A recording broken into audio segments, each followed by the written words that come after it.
an amazing group. They came together quick, and I think we're lucky in the scheduling, getting to go on the road back-to-back weeks. I'm a big believer in that being a really good thing for a group. And yeah, they came together, they live together, they hang out every day, and it's just really, really cool to see how tight they are. Oh, they've been outstanding. They've been picking each other up if it's needed, and just picking up the team quite a lot. So it's been amazing to watch, and it's not really a surprise. Like, I figured that was going to be a bit of a strength of ours, but it's been really cool to see them step up in the big occasion.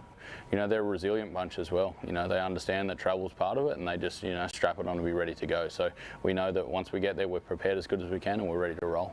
As a team, we have a very good team morale, really good mates here now, and yeah, it just helps playing. We're just enjoying it, playing as a team, and which is really fun. I mean, absolutely on top of the world right now. I've only played in one other championship game in my life, and that was over 7 years ago. So it's been a while since I played in a championship environment, and this is probably the most close-knit team I've had from age 18 all the way up to 36 on this roster. There's nothing like it right now. This is one of my best baseball experiences by far, both in terms of just the level of team that we have here in Adelaide, the fun that we're having. This is unreal. Just winning is the #1 priority, and it's been unreal. I would come back in a heartbeat. So this has been one of my top experiences for sure.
This Perth Heat batting lineup has been so dangerous all season long, especially as of late. 115 runs scored in their last 15 games leading into the Grand Final Series.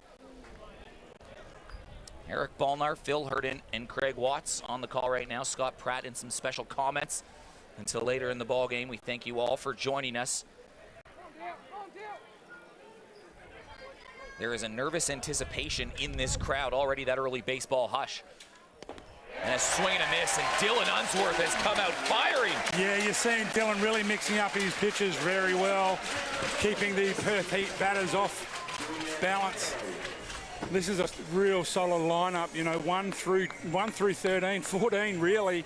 You know, speaking to Andy Cole earlier in the week, you know, he said that that's his strength. He knows that he can get guys all the way through 1 through 13. You know, to have that kind of depth coming off the bench is just amazing. So these first 4 or 5 hitters that Dylan's facing now. You mentioned it off the top of the broadcast. 2-out hitting is where the Perth Heat made their money last night. That big 4th inning, they scored 4 runs, all with 2 outs. And Caminero, broken bat, single, goes up the middle. Martinez has to charge on, but Caminero wasn't really hustling out of the boxes, and it might have cost him a base. Yeah, it may have cost him a base if he had to come out there, but he was kind of off balance there. Great pitch by Dylan just to bust him inside. I think that Caminero was probably looking for a little off-speed on the outside there, but came in and couldn't hold back. Well, there's a big crowd, a record crowd at West Beach. You can probably hear it on the broadcast right now. Listen to what is going to transpire in this venue. It's something that hasn't happened in a really long time. We'll just let you take it in.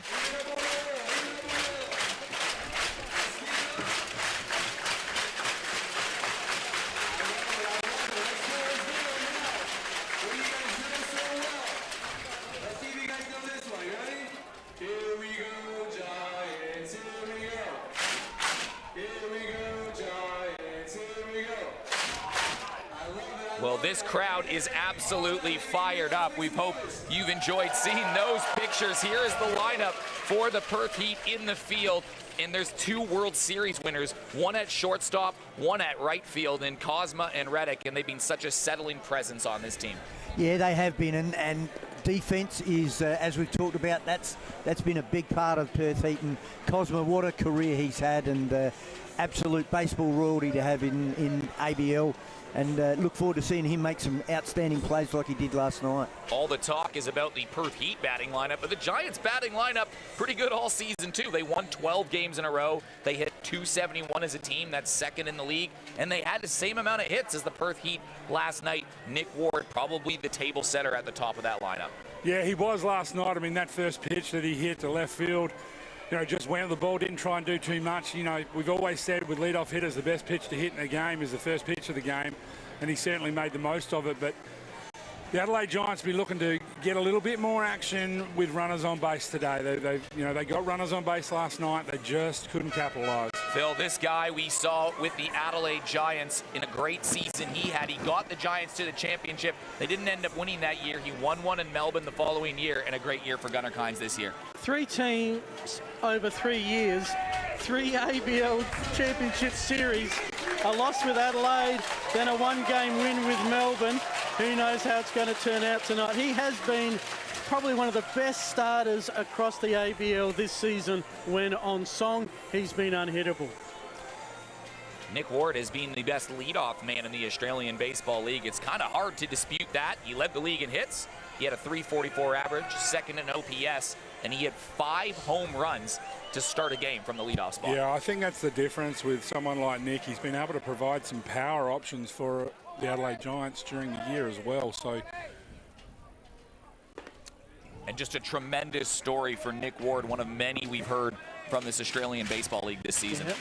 One of a long list of players who've come down under, enhanced their reputation, and are going to go back stateside with a bigger contract.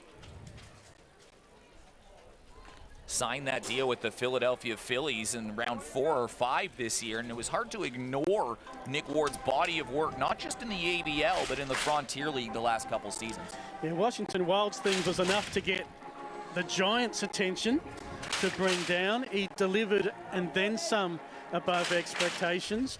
He's a Pennsylvania native, just down the road, Kennett Square from Philadelphia. He's in that system now. Ward, jam shot, base hit. And the Giants have the leadoff runner on, but they did this a lot last night. It didn't always work out. Yeah, once again, Nick Ward coming up. Didn't try and do too much with that pitch. Just on the inside part, always tough, lefty on lefty. And once again, Nick Ward coming through with a base hit, leading the way for the Adelaide Giants. What an atmosphere here at Dicolour Australia Stadium. It was an amazing atmosphere last night at Empire Field in Perth. Back-to-back games, both fan bases showing up and showing out. Yeah, by the way, Eric, great call with you and Luke and the team over there last night, and Simon Isons and Paul Morgan. It was a really good call. Thoroughly enjoyed it. Thought the two guys that came in, and Simon and Luke, were fantastic in the way that they Those Perth fans spoke about the game. Those Perth fans were awesome last night. They were loud from start to finish. Anthony Kirion. Yeah, we've had a good mix, a bit of hitting, a bit of pitching from our gurus over there. So cheer to them. And it's hard on the players. Today has been hard on everybody who's been in two cities in one day, but it is great for the fans. Huge crowd last night, huge crowd tonight. Yeah, we talk about it though. It's gonna picks off. Interesting move. But these guys are professionals. This is something that they actually do, you know, during that low ball, even some AA kind of trips in the US, they'll drive out after a game. They'll have a shower, they'll get their gear ready, and then they'll have a 6 or 7 hour bus trip to wherever they're going. They get in at 3:30, 4 o'clock in the morning. They have a couple of hours sleep and they're back at the ballpark at 2. So it wasn't something that they're not used to, getting up and catching a flight. Not that much different to going on a bus straight after a game and having a shower and eating at 1 o'clock in the morning. So a lot of these guys are used to it. So it wasn't as much as from the outside looking in. It was a Laced over to left field. That's going to go foul, but they're seeing the pitch from Kynes, who was almost untouchable versus the Giants earlier this year. He was, and Perth have a great record against the Giants this season. 9 games played, 7 won, 2 losses. Quick one on home field advantage. Game 1, ABLCS, home team is 8-3. Game 2, they're 7-3. Game 3, they've only had 4 of them before. They're 3-1. Since the ABL started, and that goes back to 1989, and when it switched to a Game 3 series in 93-94. As Kirion flares this up foul, there's only been 6 Game 3s ever. Most of these series have been Game 1. Did someone just make a great catch? A great catch, right at the top level. Oh, we got to get a replay. Yeah, well, I don't know if we got a replay, but he caught it, and there he is. Brought the Haven't glove, seen that much. made He brought the the catch. glove. That's excellent. That got a big reception from the crowd, too. They were pumped. There Well, it normally is. it kind of goes Oh, over he's the up back. there. Almost as good as yours mid-season, Craig. Anthony Kirion battling away 1-2 count. Nick Ward just playing in the mind on the base pass. Take us through this. Yeah, well, he's just trying to unsettle him a little bit. You know, it's early in the game, and, you know, runs are crucial at any time in the game, especially in this environment. So he's just playing a little cat and mouse over there, trying to unsettle Unsworth. Swing and a miss. Gunnar Kynes, the strikeout king, gets a big one there to put one out on the board. Yeah, Gunnar is actually mixing up his pitches really well. He did a great job there. Free pitch mix to Kirion. You can see him with off speed early, and he came back with that fastball. He was throwing his change up, and Kirion was a little bit out in front of him, missed a couple, pulled one down the line, and then just hummed one up. Rickson Wingrove has been a big moment player for the Adelaide Giants for the last few seasons now, and no moment is bigger than this. Yeah, I was speaking to Rickson earlier in the day when he kind of got back, and he said he's feeling something a little bit at the moment, which is good for him and the Adelaide Giants, obviously. But, you know, got a couple of good hits last night. Kynes' fastball, by the way, sitting between 85 and 88. He mixes it up, but then he sets it up with his off-speed. Yeah, and that's the beauty with Gunnar, is he knows to throw his strikes, and he can play that crafty pitcher and get that breaking ball to come in and sneak behind the batters. Rickson Wingrove up the middle, it gets through, it's a base hit. Nick Ward has a think at third. He'll hold up at second. And just like the Giants were last night, they got base runners on in 8 of 9 innings, and they've got 2 aboard here in the first. Yeah, another good piece of hitting there. They weren't playing the shift on Rickson like they have been over the last basically 12 months. So they just found that little gap up there, but he has been hitting the ball. We're not seeing that long ball from Rickson at the moment, but I do like his approach, you know, trying to put the ball in play, not striking out as much. It brings up Quincy Lattimore, who ended the game with a couple of hits last night in crucial moments. Last night, Adelaide 3 for 9 runners in scoring position, left 9 on base. Perth 6 for 17.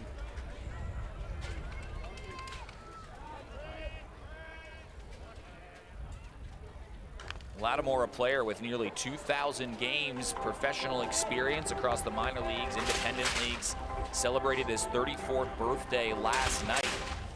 Did he get a cake? Started off his... Looking forward to seeing this matchup tonight. Quincy versus the left-hander.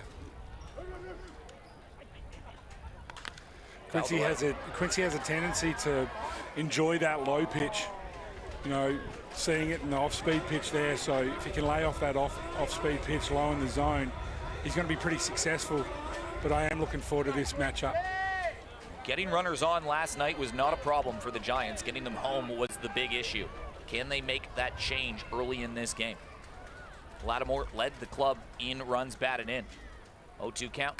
Lattimore knocks it over to Caminero. They get one. Can they turn two? Lattimore beats it out, keeps the inning alive, but nearly trouble. Yeah, great running by Lattimore though. Busted out of the box, put the pressure on rolling the double play and stop that double play from happening. Wasn't a great feed by Caminero. He kind of got the hop and got second baseman in Owings. Well, Jordan McArdle, this would be a special moment for him. He's been part of the Adelaide professional franchise since the 2014-15 season. It's almost 9 years now that Jordan McArdle's been around. He's only 24 years old. They call him the captain. He had a big 2-out RBI last night for the Giants to keep them in the game, push the score to 8-5 and make things interesting. There's no doubt he's looking to do the same, and Phil, he's been the hottest batter entering the finals. Yeah, he was hot. He was putting them all over the fence, and when he wasn't, he was hitting game-winning RBIs. Has he managed to bottle some of that for tonight? There's a different roar when a South Australian does something big on this field. I think anyone in red tonight, Eric, is a South Australian. Anyone in black, the crowd may not take such appreciation to. Hines versus former teammate Jordan McArdle. They went to the ABLCS together back in 2019-20 when Hines was one of the aces of this Giant staff. So McArdle will be very familiar with what Gunnar Kynes can do. Kynes with his third team in the Australian Baseball League. You see McArdle be quite patient. He's been very patient this last half of the season, and it's proven positive for him. One of 4 multiple hit players from Adelaide last night with 2 RBI. We'll have to add another one here as this count starts to get to the pointing end, all the 2s. 2 balls, 2 strikes, 2 runners on. Heat, they bent, but they didn't break all game long. Fouled away from Jordan McArdle, just a good job of staying alive. Yeah, he did let that ball just travel a little bit deep into the zone. Wasn't a pitch that he really wanted, but had to foul off. It was a strike. So McArdle steps in again. Big momentum moment in this game. Kynes on the 2-2 pitch. Runner going. McArdle to left field. It won't stay fair. That goes foul. Lattimore got a big jump. Yeah, he did. I was just going on the pitch, 2-2. Not a bad time to run, you know, something just to keep that force play out of reach if the ball did go into play, and it was a tough play in the hole. So good piece of base running there. Yeah, that ball sits down, and you're going to see Lattimore score on that, and that's exactly what they were looking for right there. They'll do it again. It's been a good battle. Now up to 7 pitches in this at-bat. Giants trying to break through early. Up high, full count. Now Lattimore will really get a jump. Yeah, he'll wait until Gunnar goes to the plate. I wouldn't be surprised if Gunnar does go across here just to keep him closer to the first base. Huge moment early. Giants need to win this one. Last night they didn't capitalise in that first inning, the Giants, so... McCardle to left field. It's cutting to the left. Will it drop? And Jordan McCardle has sent a thrill to the hill.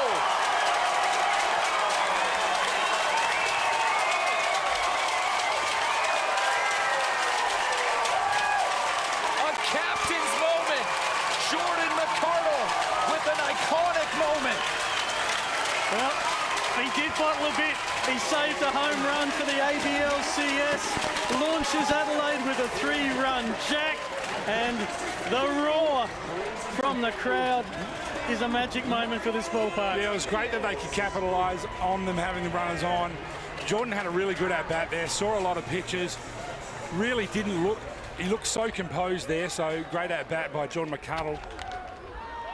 Just went with the pitch. I mean, you don't often see left-handers show so much power over to that left side. That ball just floated out. You know, the wind has kind of died down a little bit. Interesting. It had to be Jordan McCardle, didn't it? Oh, romantic moment right there. You got to love that. Outstanding. 5 RBIs now in this championship series for Jordan McCardle, who, of all the players on this Giants team, this probably means the most to him. Might be unfair to say, but yeah. you can certainly sense it from Jordy. I mean, there's a lot of guys that have been around this ball club for a long, long time, and, you know, the coaching staff and, you know, the people around it too. I mean, it means a lot for them, but it's going to be interesting to see how Gunnar replies here. Not something he's used to. And that's how Mikey he Martinez replies. swings and misses, but that ends an eventful first. The Giants finally break free and bring them home. Jordan McCardle, the homegrown South Aussie, makes it 3-0. You're watching the championship series at ondemand.baseball.com.au.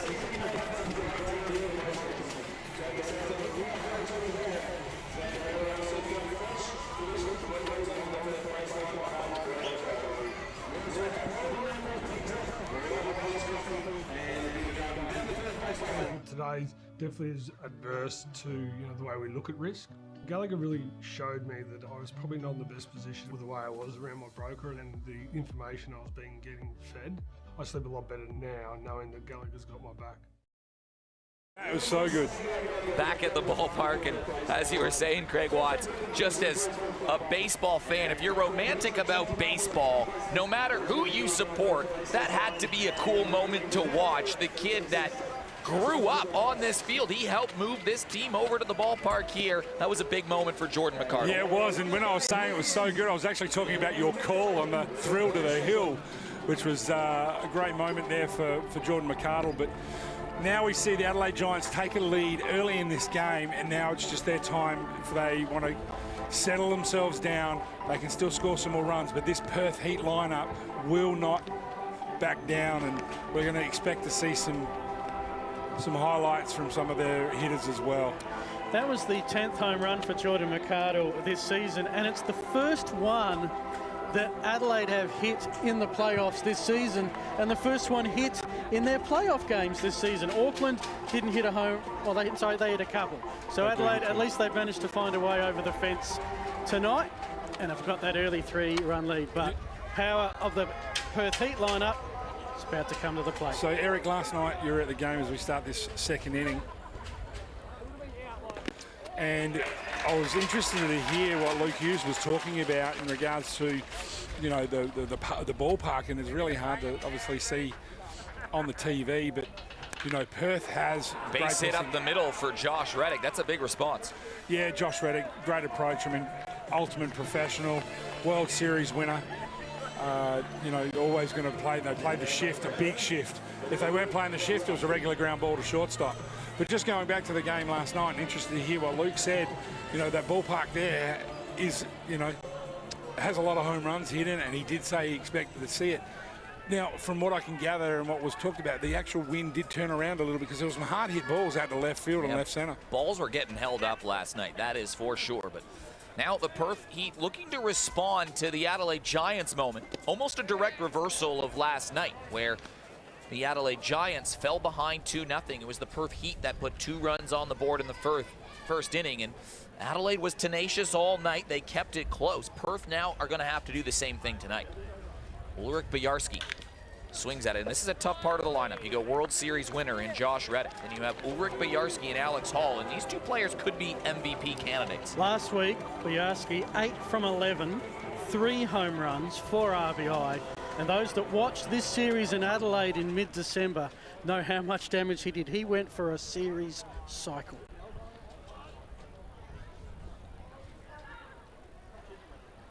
Bojarski, hard hit ball. Martinez dives and makes a great play, and they get the lead runner. A hard slide into second from Josh Reddick, but Mikey Martinez just took away a base hit. Wow, what a play that was. Right on the backhand, kept that ball in front of him, knocked it down, turned around and quick to get rid of it. Wow, what a play by Mikey Martinez. That ball was past him as he dove and just got some leather on it. Turned around off balance, and a great pick by Tim Ward.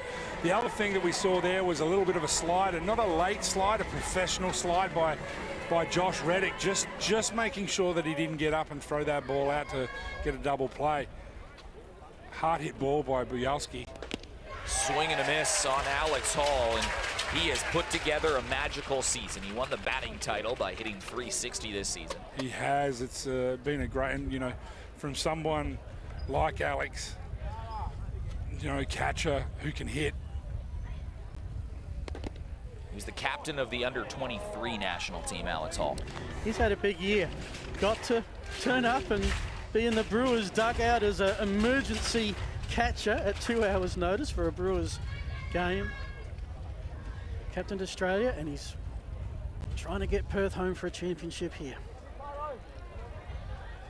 Perth looking for the response. That ball's in the dirt. Kirion can't find it, and it's head smart from Ulrich Bojarski, who slides in, and now it's a runner in scoring position for the Perth Heat. Yeah, you can see that ball get spiked down into the ground there. Kirion did a great job not to let it go down to the backstop. Bojarski was going on the trajectory of the ball. You could actually see that. And if Kirion didn't actually keep that ball in front of him, he may have got third base. Perth Heat have been putting up offensive numbers of a pace that you couldn't even write. It's a little unbelievable. 115 runs their last 15 games. Swing and a miss from Alex Hall. Well, as we said, you know, they've got the best hitting lineup in the country, 1 through 13, and the most consistent and dangerous. You know, not only can they put the ball in play, but the power ball comes into effect with all their hitters. They put up 23 runs in the last 3 playoff games. Swing and a miss. Alex Hall down on strikes. So Dylan Unsworth strikes out his former teammate. That's his 3rd of the day. Yeah, once again, just mixing up his pitches really well there.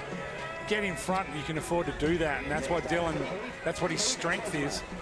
You can see that off-speed pitch there that Hall swang through.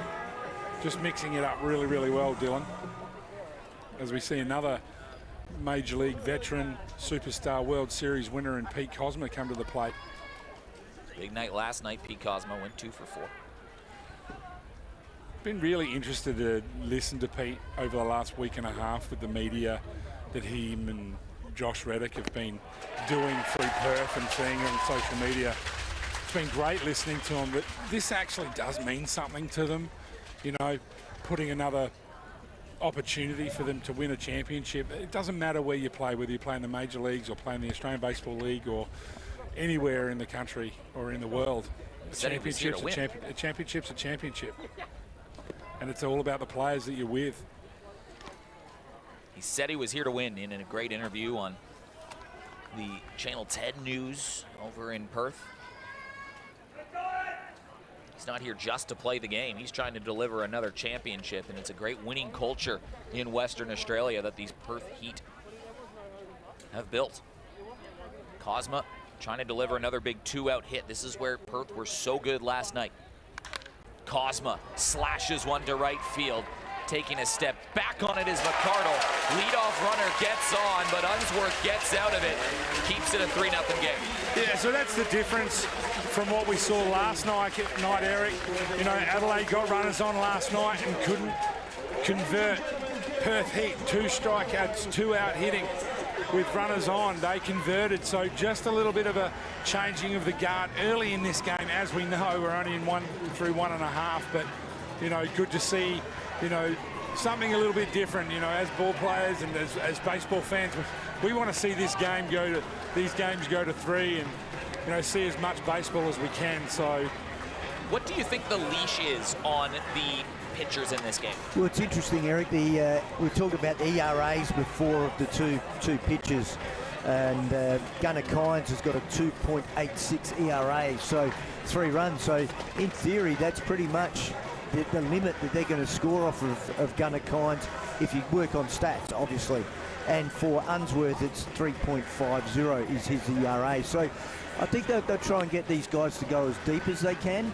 But obviously for Adelaide, it's a shorter leash because there's more to play. For Perth, they're getting ready for game 3. If need be, they've got arms up their sleeve. Already an early lead for the Adelaide Giants, and it was 2 balls, 2 strikes, 2 outs. 2 out hitting from the captain, Jordan McCardle. And what a catch over in left field. Did that kid catch that ball? Yeah. So whoever it was caught the home run too, so had to be watching it. That ball would have been fading away too, so. Well, Phil Herndon, you've called a lot of grand finals from a lot of different sports all over the place. You've been part of unique atmospheres, whether it be baseball, footy, basketball, gridiron, across the board. What does this atmosphere, where does that kind of compare to or stack up? This is electric, and it's a footy game sort of flows, and you feel momentum shift from footy games usually neutral. They'll flow from one crowd to another. Here, it's the difference between the hush and the roar, and in a weird way, often when the crowd is the quietest, it's when they're the most engaged, because they're not chatting to each other or checking their phone, they're riding every pitch. And then you used the term last week with Cririons, it erupts, and that's what happened with McCardle's 3-run jack. Jared Carr starts off the inning for the Adelaide Giants, who already have 3 on the board, and that's a big old swing from the Phillies prospect, Jared Carr. Yeah, he certainly didn't leave anything in the batter's box there. You know, you spoke about it last night. We spoke about it all year. His bat speed is certainly one of the highest in the country. Has a tendency to swing at some, you know, different pitches, but when he makes contact, showed a little bit of power early in the season, hasn't had a huge amount, had a couple of big home runs there in New Zealand. Carr fouls one straight back. One of several Philadelphia Phillies prospects on this Adelaide Giants roster. The Perth Heat, strong affiliation with the Tampa Bay Rays, and numerous players from both those clubs have moved on to the big leagues. Carr over to right field. It's a hard hit ball. Will it drop? And it just goes foul. Eric, one of the stats that I saw pre this season with Adelaide was that, you know, in the 10, 12 years they've had the franchise here, 10% of the players that have played with that jumper have gone on to the majors. That to me is a staggering percentage for players that are half a world away. And both of these two gentlemen to our right, Phil, have played in the Australian Baseball League with a lot of those big leaguers and against big leaguers. It's a sneaky good competition here. It is. It is, isn't it? Yeah, like, you know, back in the day it was still you know, we used to call it a high A, double A league. The differences were... Carr over towards second, Owen scoops, fires, one down. The difference was when we were playing back in the 90s that, you know, obviously we were using aluminium bats and the imports would come, all the signed guys would be using wood bats, so there was a little bit of difference there. But, you know, you still had to hit the ball, and so, you know, with that... Yeah, it's definitely the excitement of having these big league guys around, and those guys that do go to the big leagues. It really gives some credibility to the league. And Liam Spence up to bat. one thing I like about Liam Spence is just the way he goes about it. Like there's an opportunity for him to jump all over that pitch and goes after it. Well, now you get a lot of former big leaguers that are coming over to this competition as Liam Spence steps in. And over in right field is Josh Reddick, who's won a World Series. At shortstop is Pete Kozma, also won a World Series. And we're not talking about bit players either. Like, they were big parts of that organisation for a long time. You know, Reddick in the later part of his years, you know, went from Oakland to went to Oakland, then went to Houston, went to the Dodgers. I think he even played last year. He ended up playing a few games with the Bananas, Savannah Bananas. A household name. So a 1-2 count. It's a great baseball resume that has sort of taken the pressure off guys like Ulrich Biarski and Alex Hall. They can just do their thing. Yeah, look, as I said, I had a really good chat with Andy Cole earlier in the week, and we were talking about what these guys bring to the ball club, not only as players, but, you know, as leaders. And he said exactly that same thing. You know, these younger guys like Alex Hall and Bielski, these guys that are going to go back, they're watching what Reddick does. Now, Reddick, self-admitted, and even through Andy, didn't have the best start to the season, but it's the little things. Big strikeout from Gunnar Kynes, just catching the outside edge. Yeah, so, you know, you see the little things on how they prepare and how they react and what they do after, you know, not having a great game. I know that Pete Kozma, his pre-game and the way that he works out is just consistent, professional. So, you know, all these young guys that are around them, they're just taking so much. And it's not just the young Australians too. Andy Cole did mention Caminero on how much he's taken out of having Pete Kozma to the left of him. Jared Rogers steps in, one of the cooler stories of the Australian Baseball League this year. There's plenty of them.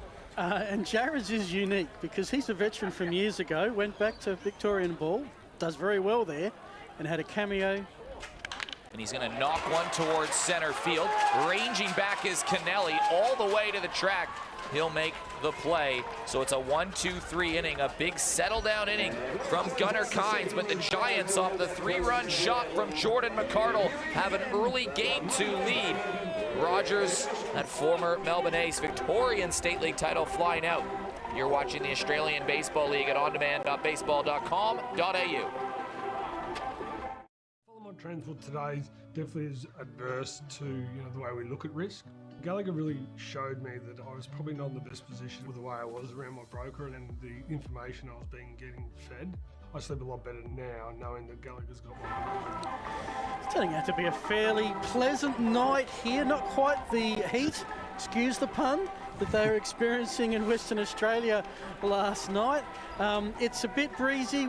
It's about 20 kilometres an hour coming in from the southwest. Now, just to align that with this ballpark, home plate is north, centre field is south, so southwest is pretty much blowing in from the left field foul pole, maybe blowing things a little bit right. And if there is, well, so much for the breeze. The home run has gone right to the left field foul pole.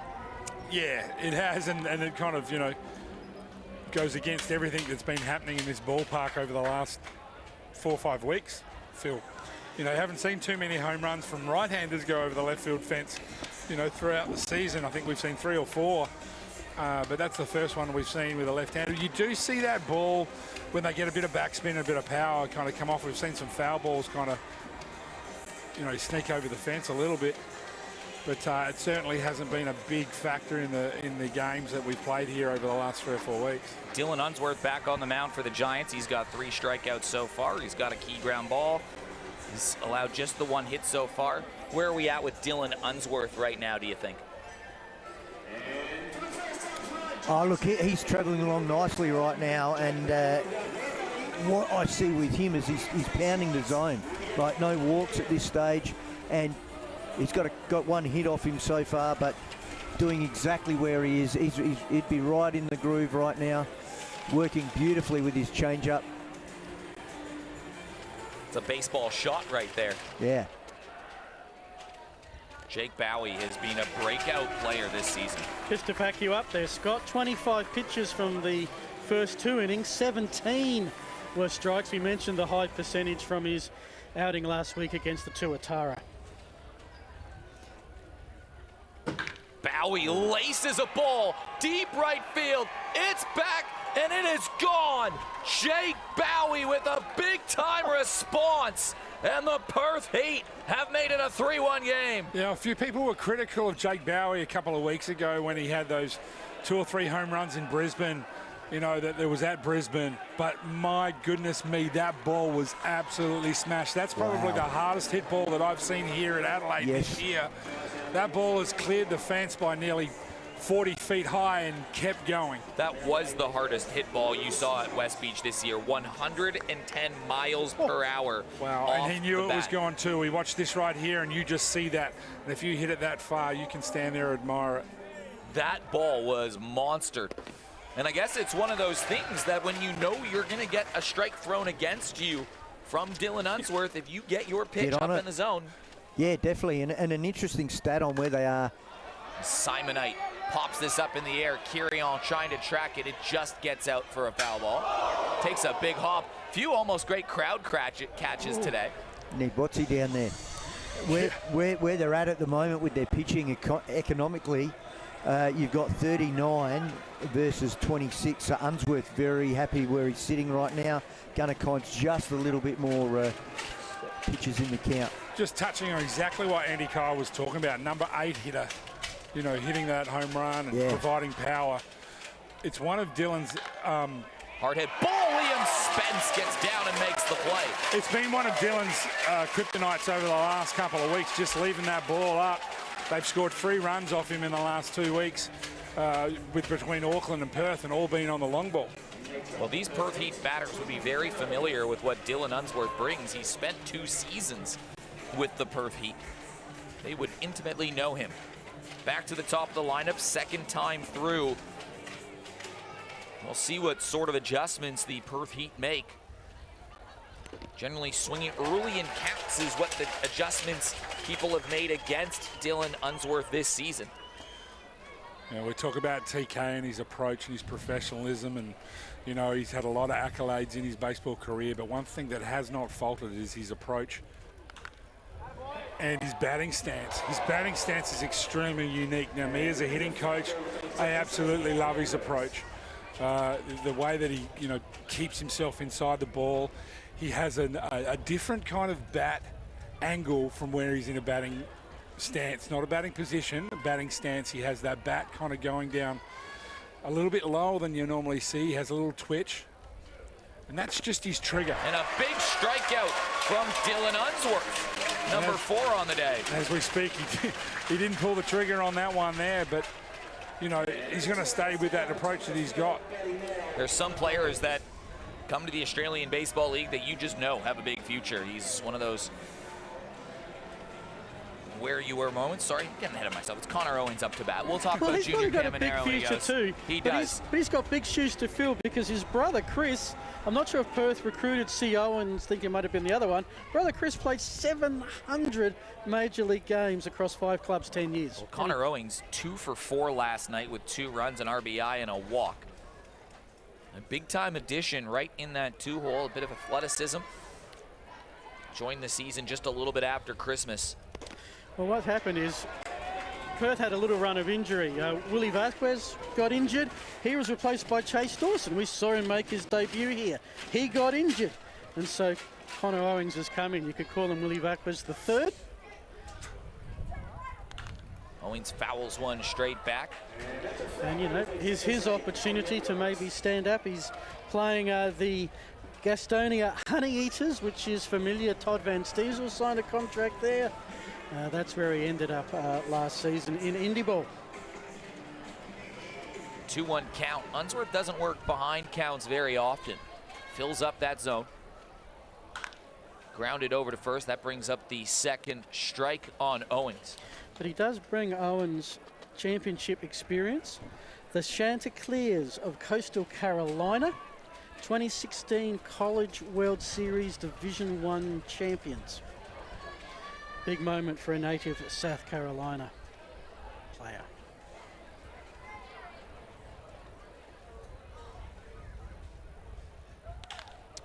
Fouled into territory again. Liam Spence trying to track it. That has enough go. And a few bounces in the crowd. The crowd here is reacting just as strongly to some foul ball opportunities across the ballpark. They are, certainly. I'm just having a look over there, and I haven't really had a look at the crowd. You know, tonight I've been concentrating on the hitters, but just looking down that left-hand side and seeing the hill just full. Fantastic. 2 balls, 2 strikes, 2 outs. He'd have already scored this inning. Owens fouls one away, and now he's worked himself further into the count here. Yeah, he's had a very good at-bat here. You can see the Adelaide Giants, for those that can't see back home, they've got him on the shift right here. So everyone's come right around ready, and he keeps working both angles. Going on the outside, going on the inside. You can do that when you're in front, and that's what we were talking about with Unsworth. You can mix it up a lot. Owens having a good at-bat. Owens now launches one. This cutting to left field. Lattimore back to the track. Owens to the wall, and Lattimore makes the grab just in the nick of time. A couple hard-hit balls in the inning for Perth. One of them went over, but Owens took that for a ride. Yeah, you can see Quincy tracking back, and he is one of the best in the business to go back on the ball. And for a minute there, I thought he might have ran out of room, but, you know, made that catch look a little bit easy. You can see this here, and he just let the ball come straight into him and took it easy and gave the crowd a souvenir.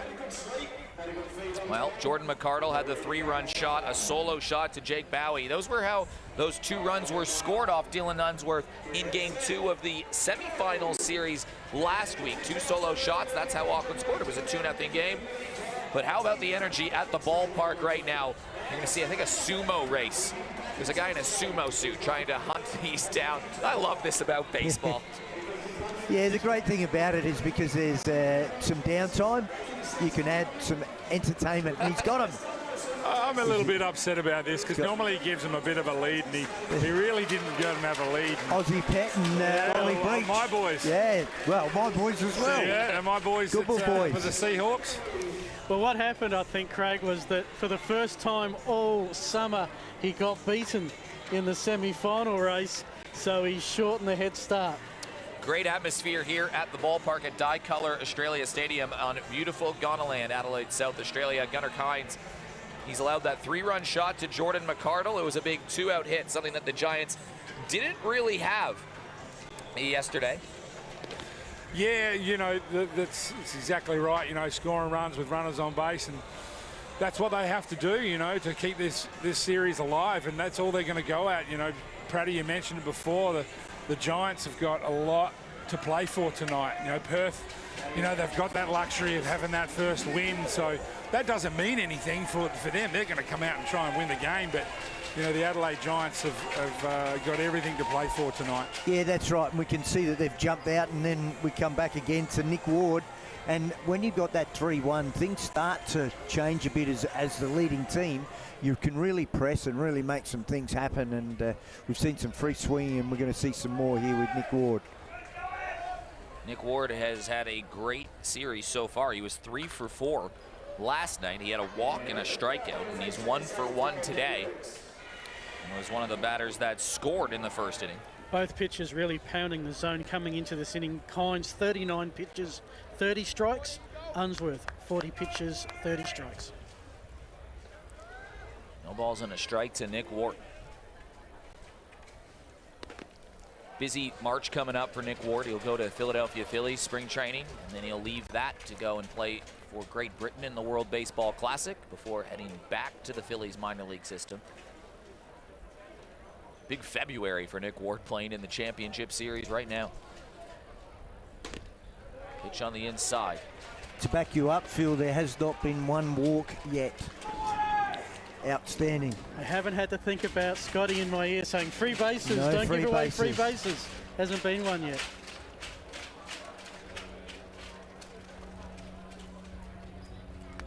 Ward rips one to right field. That goes foul. Ward, described by a couple people in the media who have jumped on the Nick Ward bandwagon, is every time he steps up to plate, you just want to watch him and see what he's going to do. He just gives that energy about him that something could always happen. He's certainly been an energy spark for the Adelaide Giants all season. You know, we even said that when he was announced to come and play, you know, the Adelaide Giants spoke about him and said that that's what he actually provides as a ball player, but he certainly hasn't let the team and the crowd down. And not only has he been great on the field, but he's been fantastic off the field from what I've, seen and heard from around the ball club. Even to the point last Sunday morning that him and Nathan Vanderlinden were, out in the ballpark trying to get this ground ready, and they were in their sliding pants and their pre-game shirts, just digging up mud, just getting stuff to get done, and you just don't see that. It's fantastic to see from. Well, both these ball clubs have done an excellent job at recruiting good people that fit the existing culture that's in Western Australia and in South Australia. Both these teams pride themselves on having more than teammates, a brotherhood, and you can see that even this morning when all the teams were traveling together. Look, Perth, Praddy will, agree with me here that Perth have always had that as a ball club, going over there, and I know Simon and Luke spoke about it last night. Check swing, didn't go, full count. The boys spoke about that last night, and Adelaide are very, very similar, and, it's very important that, these ball clubs that have got the 4 or 5 guys that are here all the time, that they do grab those imports and say, hey, this is what we're all about. This is the culture that we've got. This is what we're trying to achieve. You guys might be here for a month or 2 months, and then you go home and you may never come back. But this is where we're at, and this is where we're going to be for a long time. Ward grounds one over to first. Well picked up from Jake Bowie over at first base. He'll step on the bag. Lengthy at bat from Nick Ward, but a crucial first out. And it's both successful cultures. I mean, in the modern day ABL, these two clubs are combined for 13 appearances in this championship series. Perth 8, Adelaide 5. The entire rest of the league, 11. Yeah, with Perth, great people, great baseballers. That's pretty much how you'd sum them up when you go to play against them. Anthony Kirion takes a first pitch. And the thing that's always impressed me about Perth is the fact that they have a sensational record on the road. And I guess, you being from WA, you can't be a team from WA National League unless you master the art of travelling. No, you're exactly right. The 3-hour trip from Perth to Adelaide, and the time difference, and, you add another hour and a half when you go to Brisbane or Melbourne. These guys have to, they certainly rack up the frequent flyer points. 0-2 count to Anthony Kirion, and he swings through it, his second strikeout of the day. Gunnar Kynes 4 on the day, 2 to Kirion. And when I talk about mastering the art of travelling, in the modern ABL, on the road, Perth are 11-6 in playoffs, 65% winning. At home, 13-7, 65% winning. Yeah, they spoke about last night that, out of the 5 home series that they did have this year, they actually lost 4 of their first Friday night games. So that was a concern probably for them going into last night. I know that things are different, but they did come away with a win. Rickson Wingrove now 3 hits in this championship series, the Philadelphia Phillies prospect. You'd think he'd be on Team Australia, as Wingrove knocks that way away foul as Kynes gets the first strike on the board. I think there's a lot of Australians this year that have, knowing that we're going into a World Baseball Classic year, that have stepped up, put their name forward, and, seeing a lot of the young guys that have come out of that under-23s and just putting their name forward to the coaching staff and Dave Nielsen, and making it tough for a decision. It's going to be an interesting March. Looking forward to it. Baseball, baseball, baseball.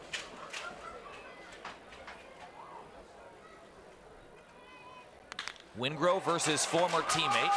Out towards right field. This will be easy for Josh Reddick. 3 up, 3 down. It's now 7 in a row for Gunnar Kynes, who has really found a bit of a groove after that 3-run home run. We've played 3. It's a 3-1 game. We get deeper and deeper. Perth trying to clinch it tonight. You're watching the Australian Baseball League at ondemand.baseball.com.au. Transport today definitely is adverse to the way we look at risk. Gallagher really showed me that I was probably not in the best position with the way I was around my broker and the information I was getting fed. I sleep a lot better now knowing that Gallagher's got my back. Record crowd at West Beach at Dye-Color Australia Stadium. Around that 2,500 mark is what officials think they are. I think it's more of a liquor license capacity than it is a physical capacity for letting people into the ballpark. 2 home runs in this game have scored all of the runs. It started with Jordan McCardle, who hit a big 3-run home run. And Jake Bowie, 110 miles per hour off the bat, made it a 3-run baseball game. That is exactly where we stand right now. Eric Ballnar, Scott Pratt, Phil Herden sitting in the commentary booth right now. And now we get to the game management part of this game, don't we? The leashes get a bit shorter because guys like this can turn on things in a dime. Jake Bowie. Yeah, it certainly is, Eric. And we look at the situation right now where things have changed a little in momentum. You can see that Gunnar Collins has really changed his momentum. He's changed his patterns. He's mixing up the pitches, and he's sort of slowed some bats down on the Adelaide Giants. And on the other hand, you can see that the last innings, I made a note here, there was 3 hard hit balls from Perth Heat. So you can see right now there's a little bit of change. Perth Heat have gone through the lineup. They're making some adjustments. And then now they're hitting the ball hard. Well, the Giants have already made the call to the bullpen. They've taken out Dylan Unsworth after those hard-hit balls, and they've brought in Mitch Neuenborn, who has been one of the most electric Australian arms in the competition this year. 40 strikeouts in 28 innings, and that is a big-time change early in the ball game management from Chris Adamson. Yeah, I'm not surprised with this change at all. You know, Dylan did his job and became more of an opener tonight, and, went through that lineup.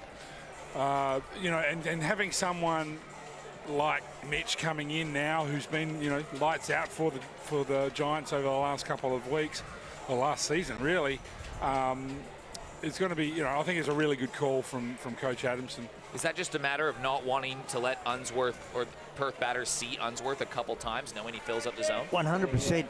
As Craig's just said, he's done his job. There's a 3-1 lead right there, and important to make that change. And when you've got a guy of Mitch Neuenborn's caliber to come in, it's a great opportunity for them just to change things up and challenge the outstanding offensive lineup of Perth Heat. Connections to both these clubs. Mitch Neuenborn, he is from Perth. Played a back end of a season in 2019-20 with the Heat. From my home club back in Perth, the Melville Braves. Moved to South Australia in the 2020-21 season. What Neuenborn does well is he throws that high fastball that just goes up, and then he comes in with the 12-6 curveball, which is an outstanding pitch. So Unsworth's line was 3 innings pitched with 1 run, 1 earned, 2 hits, 0 walks, 4 Ks, 1 home run, 40 pitches with 30 strikes. And that home run was from Jake Bowie, 110 miles per hour off the bat. Neuenborn 1-1 count right now versus Junior Caminero, who is going to play in the big leagues one day. I don't think there's much doubt about that. The talent that he has, the upside, the bat speed. There was a write-up in the US this morning, actually, that they actually put him into the... I can't remember exactly what it was, but they put him into one of the top prospects. Yeah, just outside the top 100. This out towards right field. Charging onto it is McCardle, and that just escaped into the crowd. So it's just a strike. Brings the second strike on him. Neuenborn had a 0.19 ERA in club ball with West Torrens last year. He was the pitcher of the year, and somehow he just keeps getting better. Yeah, he does, and he can hit too.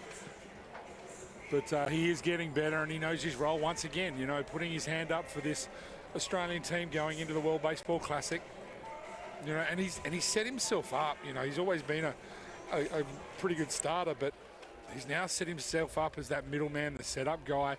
He can go deep into a game. He can go through a lineup twice. The Adelaide Giants will be looking to get at least 3 or 4 innings out of him.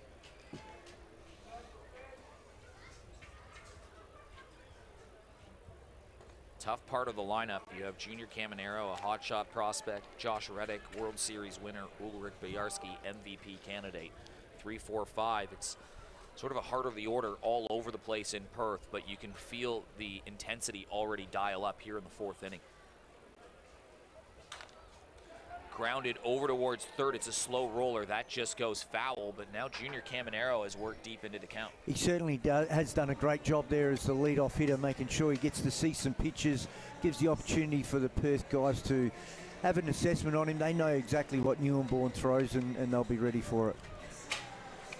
Yeah, he's an excitement machine. You know, I know that the guys were talking about it last night, and he loves playing this game. And you know, I was watching the game with my wife last night, and she just said how exciting is him. He's got some strut, and you know, he follows it up with some great ball too. So plays good defense, got a great arm, hits with power, hits with full count. You just feel like this first out so important for the Adelaide Giants right now.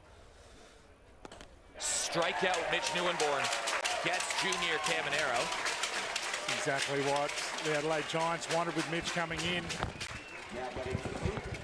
That's an impressive pitch right there to get that fastball past him right there. Well, that's he can bring it up high, right? You know, he can bring it up to, you know, mid-90s when he wants to. But, you know, having that off-speed pitch of that, you know, as you said, that 12-6 breaking ball and, you know, a pretty nasty change-up too. So playing the shift with Reddick. Neuenborn in a contract year right now. His 2-year deal comes to an end after this season. I know a few clubs have approached him. I think Nathan Davison is already ahead of you, Craig Watts. Laced to right field. It drops in front of Jordan McArdle, and Josh Reddick now with a base hit. Well, of course, for Perth, the big lefty, Daniel Schmidt, will be his last game or games here. The Heat might be looking for a replacement reliever. So, yeah, that'll be... There was enough of a battle for Dylan Unsworth in the off-season. Can't wait to see how it plays out for Mitch. Well, look, Mitch is pretty settled in Adelaide from what I believe, but, you know, it depends on where he goes and what he does during the off-season. Did it just get darker across the ballpark right now? Just sat behind the sunset behind those clouds over there. And this is where the Inferno will heat up. Ulrich Bojarski swings through a pitch that has a lot of movement to it. It certainly does, and that's that high heat that he comes in with. We talked about that before, and the options that he has. A 1 count to Bojarski, and there's a big hush around the ballpark. Towards center right field, Jordan McArdle moves under it. It should be playable. It is 2 down. I had the pleasure of meeting Bojarski last time they were here, and he is a big man. He's one of the biggest baseballers that I've actually seen. And you know, watching the game last night with, you know, he didn't have sleeves on, and you could see the size of those arms. So I think there'll be plenty of leaders out there a bit disappointed he's wearing sleeves tonight. They can't actually see those arms. This is a great battle between two Aussie stars. Mitch Neuenborn at just 24 years old, Alex Hall at 23, both from Western Australia. Both are a big part of Australia's international future. They certainly are. Outstanding talents, and Mitch Neuenborn's coming at a very tough time and taking on the Perth Heat. The heart of their lineup. One swing of the bat ties it. He was looking for it right there, but Neuenborn ahead 0-2. Hall's done a lot of work during this season and the off-season, working on his hitting and his catching, but just got so much stronger and shown it with the bat.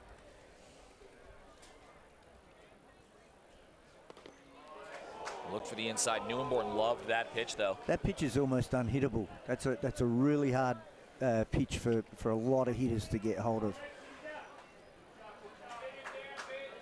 Unlucky to miss that corner.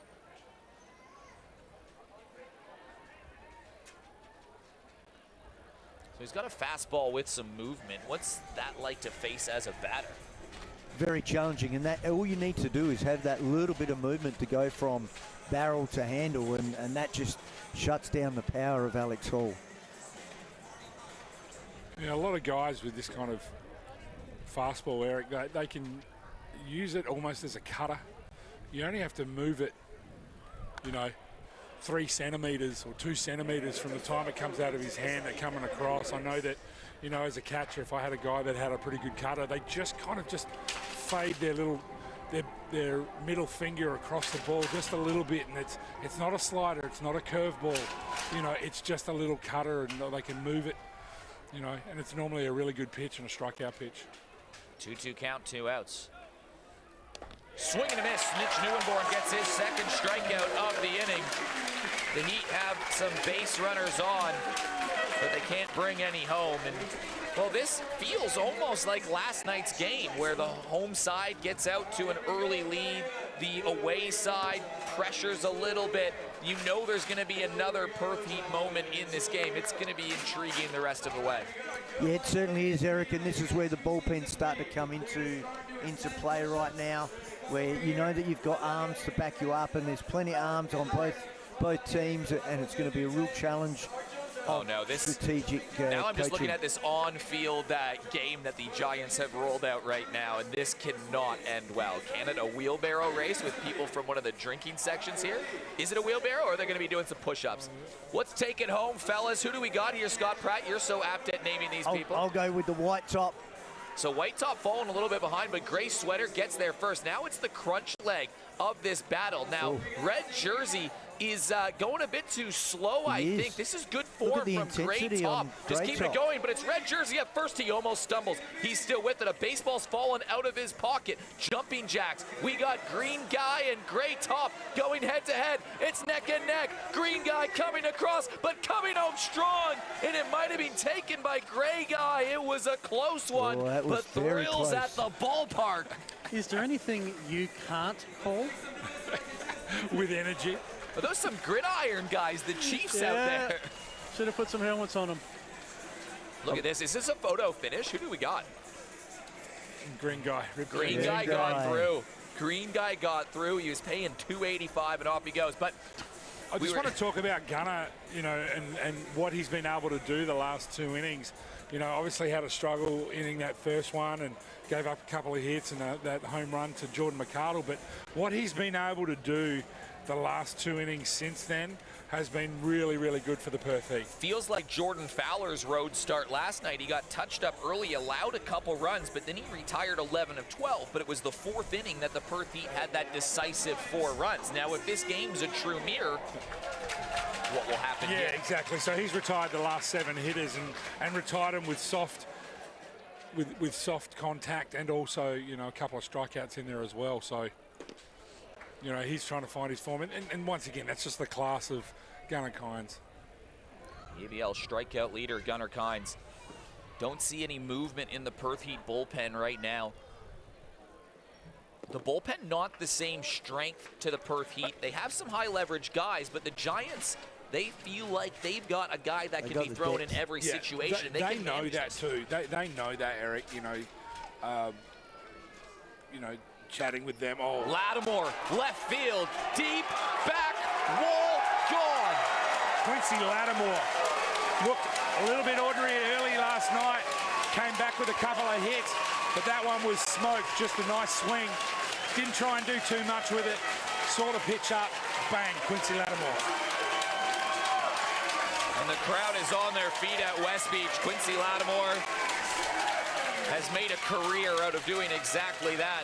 Hit his 250th professional earlier in the season, and that provides a little bit of breathing room in the mid-innings. That's going to settle him down a little bit too. I know that, you know, normally a home run fires you up, but that's actually going to settle him down because he hasn't had a lot of power the last 3 or 4 series for the Adelaide Giants. For someone that has power frequently, that does get frustrating.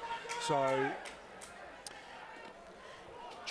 Jordan McArdle takes a first pitch strike. Gunnar Kynes pitched more than any other one in the regular season. 56 2/3 innings, gave up just 5 home runs, 1 every 10 innings.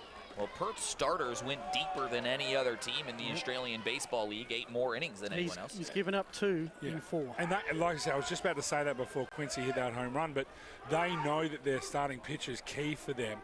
You know, they try and keep their hitters and score their runs and let their starting pitchers go deeper into the game.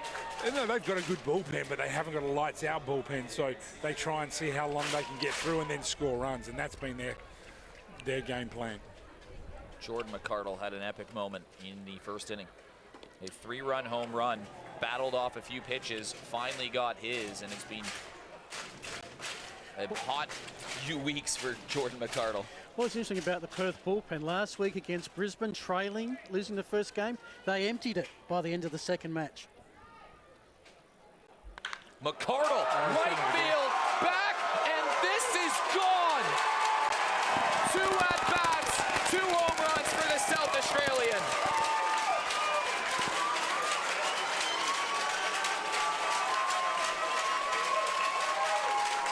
Talk about a fired-up Jordan McArdle. Had a great night last night. 2 home runs. The big J-Mac coming through for the Adelaide Giants.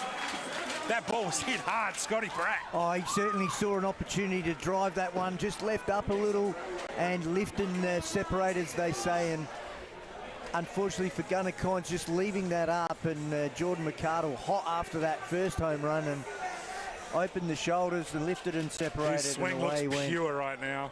He's been working on it. Now Martinez trying to do something different. Yeah, trying to something different. Wants to keep this rally alive. You know, some people talk about home runs being rally killers. You know, we just had 2 home runs back to back, which I believe is the first time this year. No, it's not. The first time this year would have been when we won our 12, when they won the Giants 12 games in a row. But and the last time a player went back to back would have been Rogers in that amazing first up cameo performance. Yeah, but you know, Martinez just trying to get something going, something different. Caminero is playing back on him, and you know, he might be 40, but he can still run. Martinez tags one to the opposite field, but Josh Reddick moves under it, 1 down. When Perth came to Adelaide in mid-December, Adelaide were just coming off that 12-game winning streak, and Perth just unleashed the power. They hit Adelaide all over the park, attacked first pitches. They came out and just said, we're going to hit you. And that seems to be the Giants' approach tonight. Yeah, things change when you're fighting. You know, and Adelaide Giants were fighting for game 3. Hard hit ball from Jared Carr. And Perth came here after Adelaide were 12 in a row, and they're doing quite well. And Perth came with some momentum, and they wanted to shut the Adelaide Giants down, and they were fighting to do that. So it really becomes the hunter and the prey, and right now Adelaide Giants are hunting Perth hard. Seeing a little bit of movement over in the Perth Heat bullpen now too. Yeah, look, I think it's time right now. 4 or 5 runs is a tricky situation for. We know that Perth can hit. We know that Perth can score some runs. It's not overdone. It's not over and done. Well, truly not. Not by any stretch. But you don't want to get to 6-7 to 1. You've got to really stop the rot here. Carr fouls it away. This is just like the game last night. And guys are free swinging now. Guys want to join that home run club, and you've got to be able to shut that down. Gunnar Kynes has got to make his adjustments right now, and leaving that ball up is hurting him. I think this will be his last hit at the left-hander. Ball in the dirt. 2 home runs from Jordan McArdle in this game, a solo shot and a 3-run bomb. Lattimore has the other. Has Jordan McArdle just elevated his status in the folklore of South Australian baseball? Oh, without a doubt. I mean, you know, there's been no doubt that Jordan can hit, and you know, he's had a fantastic last half of the season, and what he's been able to do for this ball club and lead from the front. You know, defensively, they've moved him around over the last 3 or 4 years. He's played first base, he's caught, he's played left field, he's played right field, he's played a bit of third base. You know, just trying to find a defensive position so you can keep the bat in the lineup. And what he's been able to do over the last few weeks has been, you know, nothing but amazing as a leader for the ball club. And these guys will build on that. It's been fun to watch. Jared Carr steps back. Long way to go in this game, but the Giants will be loving their start.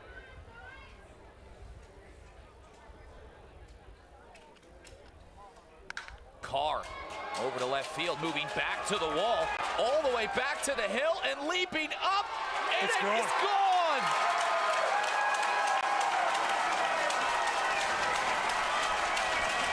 Jared Carr has just enough to send it over the fence. It's 3 home runs in an inning. Jared Carr, great piece of hitting there. He fought some good pitches off. But let's just take that replay out to left field. Brzezowski actually got that ball in his glove. You can see it go into his glove here. If we can get it, you can see it go. He went again, then hits the top of the fence and sneaks over. hit so it was in his glove. The two games You watch it here. You see it's in his glove. There, and it comes out and chops on the top of the fence. He could have pulled back over it. It would have been a double, but it just hit the top of the fence. Things are going the Adelaide Giants' way. The way that ball bounced along the top of the fence and just went on the other side, it really changed things. It does. You know, like it just keeps the momentum going for the Adelaide Giants. And Gunnar Kine, we talked about it at the start of this inning. He was lights out there for the, you know, had that tough start. Seven retired hitters. Came back really well in that second and third inning, but the Adelaide Giants coming around that second time again in that meat of the lineup. Started off with a Quincy Lattimore hard hit ball home run. Jordan McArdle backed it up with another hard hit home run. Mikey Martinez, hey, not a bad hit too, out to right field, nearly just missed it. You know, and Jared Carr, wow. Four home runs. Yeah, he's hit 4 home runs. Or he's hit 4 home runs all year and comes up big for the Adelaide Giants here in the fourth. And 4 home runs in one game. Have you seen that before? Not from the Adelaide Giants this year. I don't think, you know, it hasn't been, well, not into the fourth inning, Soup Dog. No, I haven't. One of the more lively arms in Australian baseball, Connor Lowry, comes on to the mound. 3 home runs in this game. And fellas, we talked about how this game is literally mirrored game number 1. The home team jumps out to a lead in the first inning. There's a mini response by the away team. And then the 4th inning was the telling inning in game 1 where the Heat scored 4 runs, all off 2 hits. This time the Giants with 3 solo shots in an inning, back-to-back jacks, and then a 3rd one. Connor Lowry has spent time college in the States, High Point University in North Carolina. He's from the local club, the Wanneroo Giants, a huge club in northern Perth. And then did spend a year in 2019 in the French League with the Savin-Say Lions, where he both hit, slugged .588, I might add, and also pitched in that competition. He comes in to stop the pain. I mean, we had a 3-game series here last week, and Adelaide didn't put one over the fence. They've put 3 over in 4 at-bats. That's how baseball changes so much game to game. That's what they say, Phil. Hitting's contagious. You know, let's go back to last night's game. For both ball clubs, there was 24 hits, 12 apiece. So it wasn't like the Adelaide Giants weren't hitting last night, which was a worry coming into that Auckland series. They, you know, the bats weren't great for them, but you know, this weekend things have changed. Now coming to the plate, Liam Spence, who has had a hit in all 4 of his ABL playoff games so far. It is his first ABL season. The Geelong native and Chicago Cubs prospect, well known for his outstanding endeavours at the University of Tennessee in the Southeastern Conference in college ball. And gets a 1-2 game, 1-1 count, I think. Liam Spence had a good night last night. He did have that RBI. 3 bombs for the Adelaide Giants. And a big strikeout. 3 bombs in the inning, I should say, for Connor Lowry. And that's a big settling strikeout that was sort of required. Yeah, outstanding pitching there by Lowry to come in at this point in time to do that. And you could see there he's mixing it up. So the Adelaide Giants have come free swinging, looking to drive that ball. So a really important time to come in and not come in just fastball, just to mix it up and to challenge the Adelaide hitters. So outstanding work. Yeah, you mentioned it earlier in the broadcast that, you know, Adelaide are a little bit free swinging at the moment. That's what they're doing, so you've got to mix it up. Pitch on the outside. You know a Perth response is coming, so every run's so important from an Adelaide Giants perspective. Yeah, definitely, and it's a different approach for both teams. As we talked about the free swing of Adelaide Giants, Perth have just got to build an inning and get turn 1 into 2. Jared Rogers make it 4 in an inning.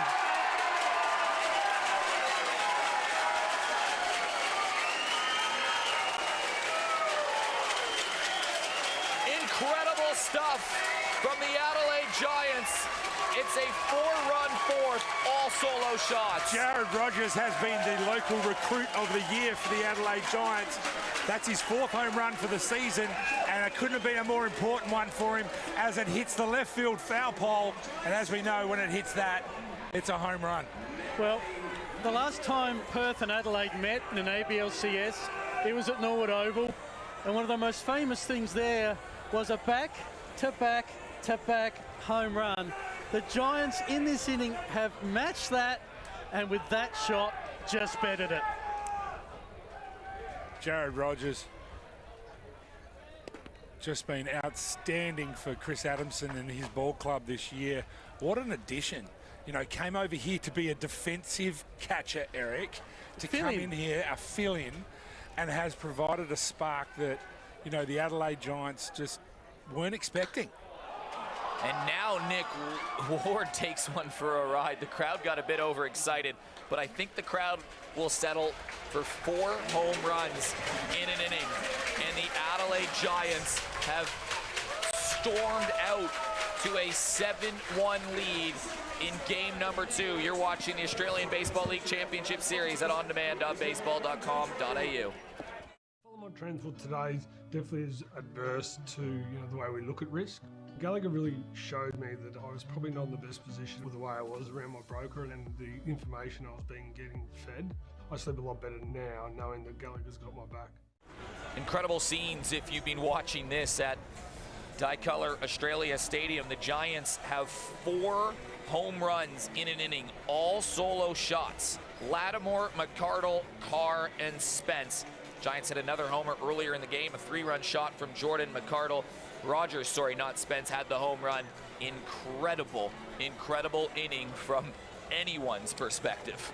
Oh yeah, unbelievable. I can't believe the approach and the way that this has happened all of a sudden off some quality pitching from Perth Heat. So we're at a similar point tonight that we were last night. It's just flipped. Yeah, a 6-run lead to the home team. So as coaches, gentlemen, I'd like your opinion about how Perth approach this. Because you would feel the pressure, we've got to get 6 back, but there is still 5 innings to go, chip away. There's 2 trains of thought here. We got game 3 tomorrow. You know, do they go through? Obviously they're going to continue to hit, but it's what they do with their bullpen and who they use in their bullpen. So when you've got a lead and you're going through the game, you're going to use different guys. When you haven't got that lead and you're this far, you've got a 6-run deficit, it also depends on who you're going to use. So it's going to be interesting. So what Andy Kyle and Coach Pettit actually look at doing for the Perth Heat. They will be analysing this, hoping that their hitters can get them some runs, but in the interim, they've got to still keep the Adelaide Giants bats at bay. Well, what response will they have? This home crowd, a record crowd at West Beach, has seen something special tonight. Neuenborn right now has come in for a 2nd inning of work. He's allowed 1 hit. He struck out 2, and now he faces another World Series winner in Cosma. And as baseball fans, when a crowd turns up, as baseball traditions, we love a pitcher's duel. But the fans, they want to see some action. The Perth fans got it last night, and the Adelaide fans have certainly got it tonight. Yeah, that's the thing, isn't it? Everyone wants to see that ball bounce out of the park, and to see that happen. The 1 run for Perth Heat has been that home run by Bowie, so we've seen good night to sit on the hill. Unusual amount of balls bouncing out of here. Well, it's not like there's wind. There's no wind has really been helping the ball bounce out. We haven't seen it all year. There hasn't been a game here where, as we see Cosma strike out on an off-speed pitch by Mitch Neuenborn. We haven't seen it a lot here this year, The long ball hasn't come into effect. We talk about Perth Heat and their ability to hit the long ball, and I think they hit 17 home runs last weekend against the Brisbane Bandits. So, as we bring up Jake Bowie, who has hit the hardest ball that we've seen here at Dicolour Stadium, I think it's still going. In South Australia at the ballpark, they have the beer batter, where if a player strikes out, crowd gets $5 beers. Well, last weekend, whoever selected the beer batter did probably a pretty good job. Jack Barry was the beer batter. He struck out 4 times in a game. Whoever selected the beer batter for this game may have missed, because Jake Bowie had a 110-mile-per-hour exit velocity solo shot to account for the Heat's only run. And he was looking for another one there, but the off-speed from Nieuwenborn fooling him. Yeah. Crazy bat speed by Jake Bowie. He's worked really, really hard on his power this year.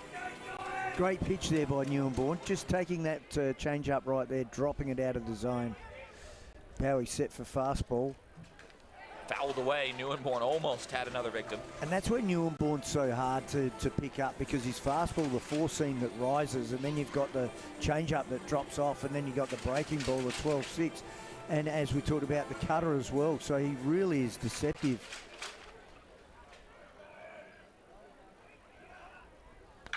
Hard hit ball again. Bowie, it's up in the air, and all you can do is watch. It's 2 home runs in a game for Jake Bowie. And the response has started for the Perth Heat. Great piece of hitting by Jack Bowie. But let's just go to Mitch Nieuwenborn. 0-2, missed his spot. And that's exactly what happened. He was looking for a fastball up high, threw it right down the chute, and Bowie did not miss. Absolute bomb again by Jake Bowie. That is home run number 5 in 5 playoff games for Bowie. The Bowser is fully firing. And just like the Adelaide Giants when they fell behind 6 runs last night, they had an instant response. They got 2 back and made it a ball game. Now the Perth Heat have 1 run in response. This is the ABL Championship Series. This is where the best of the best come, and this is, you've got to expect this sort of stuff. Quality baseball, quality hitting, and both teams with everything's on the line. This is a Will Simonite here, who's new to the Heat, came in just a few weeks out. Mainly a catcher, DH tonight. I love the way that he was catching last night. Some of the setup that he had. Jammed a little bit. It could be an awkward one. Quincy Lattimore circles under it, makes the play. That's 2 balls in a row that the outfielders have missed it. I saw Jordan McArdle put his hands up when Jake Bowie hit that home run. Now, he was never obviously going to catch that one, but then you see that ball there. Quincy, as soon as that ball went in the air, he didn't get it. Couldn't see it as well. Yeah, it's just at that point in time right now where it's dusk and there's light and there's the light, so it is a bit challenging to see. Yeah. Sorry, just getting back to Simonite last night, you know, with the way that he caught, and he did come over here to be a catcher and did hit well last night, but the way that he held that Perth Heat staff last night and moved around the dish was great to see as a catching guy myself. Well, don't go anywhere, because if you think that this Perth Heat team is going to lay down, you will be grossly mistaken. Both these teams, their calling card all season long has been their fight and their fight back. Yeah, certainly. We're down 3-0 in a game in the decider versus the Brisbane Bandits and came back and won that game by 3 runs. And this is where it gets entertaining. This is where we see the high level, the calibre of Perth Heat. They're an outstanding ball club, and you know that they're going to come after the Adelaide Giants. And now Kennelly goes after a ball. It's in foul territory. Liam Spence is tracking it. Can't find it. Finally makes the play, and that ends the inning. That is a tough catch by Liam Spence. He stayed with it once again. Really, really tough sky. It's right at that dusk situation. The lights aren't taking full effect, and the sky is quite grey. You can kind of see it in the background there. But he stayed with it. Had a lot of things to contend with then. While the scores in the scoring innings have mirrored each other from last night, the way they have scored have been completely different. 24 hits last night as the Diamond Dash getting under there. 24 hits, no home runs.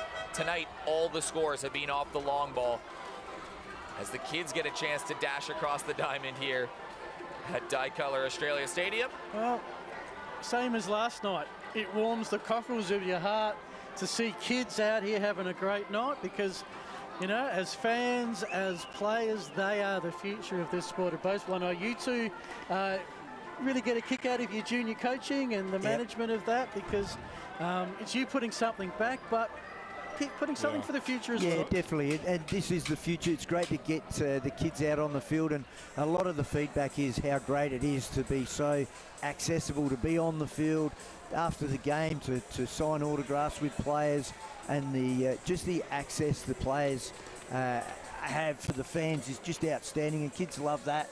and it's great to have that entertainment factor here at the ballpark. Yeah, it's one of the things that I've been very proud to see a lot of the kids not only just coming to the ball game, Eric and guys, that they're actually watching the game.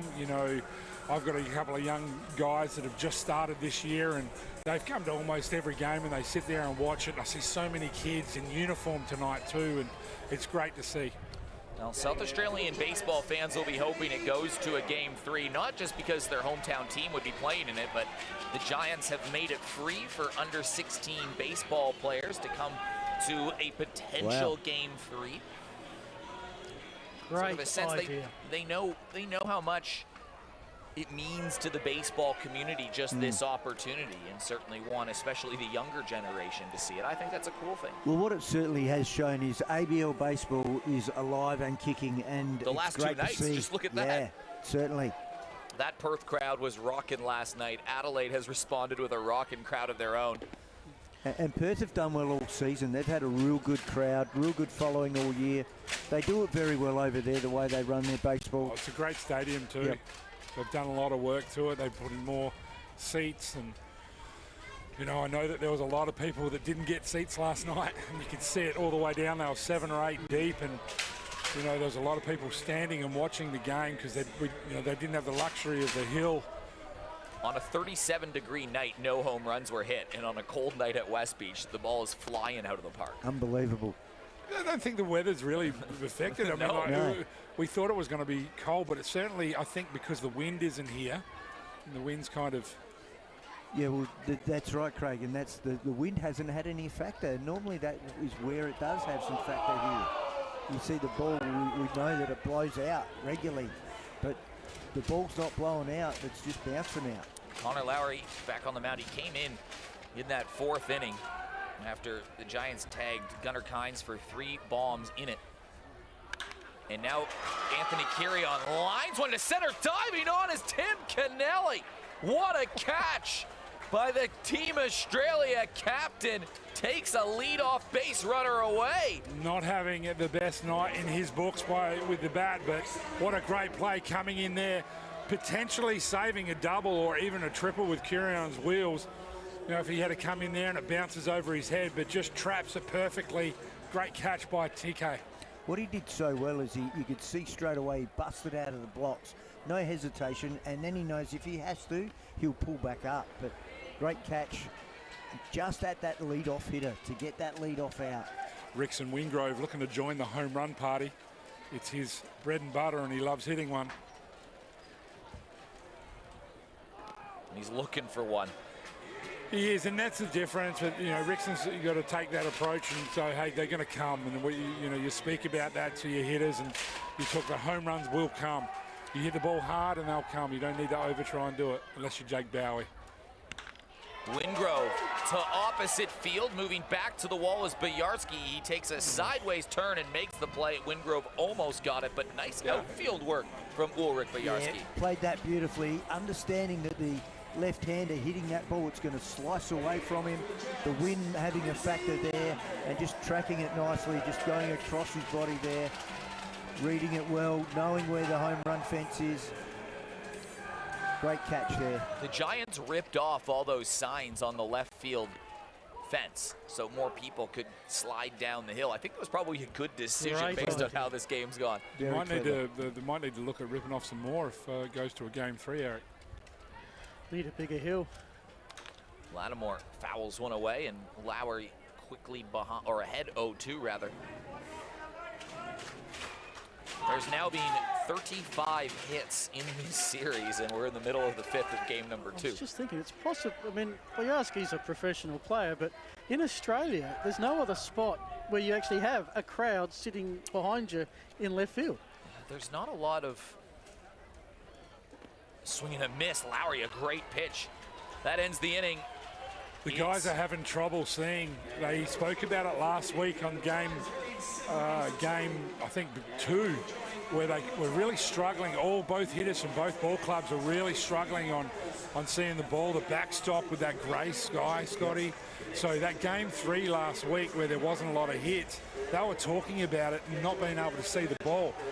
in traditional ballparks that they play in the US, they've got a higher sight screen, similar to cricket. Yep. And you saw Quincy Lattimore go, I couldn't see that ball. Yeah, so definitely. the next 2 or 3 innings are going to be really interesting to see how both ball clubs go. I think everyone's waiting for it to get Black back behind there, and it really becomes a challenge. It's a bit different to this environment. I was going to say before, it's not often in baseball parks, honestly, around the world at the professional level where you have fans that are right in the home field wall. Normally it's that padded or the fence or there's signage on it. You don't really get to see people literally be the wall over there. It's bizarre, it really is. It's quite interesting, quite unique. And could be quite off-putting. Well, they've got some highlights. There's been, what, 6 home runs in this game? 4 of them have gone on that hill. Unbelievable. The way this ball is bouncing out. Well, the Perth Heat still looking for their response and getting a easy inning in that last one and containing the Giants and keeping this a 5-run game. There's still 4 innings to go. There's a lot of work here as Mitch Neuenborn's still on the mound, but that was a huge inning in this context of this ball game. Just keep the Heat in touch. We know they're prone to a big inning. Can they find one in this game and win the Claxton Shield tonight? Yeah, that's right, and you know that what Perth Heat is going through their mind is, okay, let's get one. Let's try and get one back here and maybe turn that one into 2. But if they don't, then they've got another inning. They just keep clawing away. An 11-hit night, 7 over the fence. But also, let's not only is it 11, but how many hard-hit balls have happened tonight? Yeah, and that's the Adelaide Giants. Yeah, the Adelaide Giants in that last inning. I mean, 2 hard-hit balls. Yep. I was entering this game thinking that the pitchers would have a big advantage. All these teams traveled, a tough day, a short sleep. Both these pitchers had a full rest. Neither of them made it out of the 4th inning. Yeah, very interesting. Very interesting. It turns it over to a bullpen battle, and the Adelaide Giants are 21-1, including the playoffs, where they have a lead after 5 innings this season. And a hard hit ball over to second. Nick Ward dives hard at that. Lands a little bit awkwardly, but a leadoff runner here for the Perth Heat. And they were so good last night when they got the leadoff runner aboard. Yeah, they certainly were, and this is just playing into their hands nicely in the fact that they now go 3, 4, 5 coming up to bat with none out.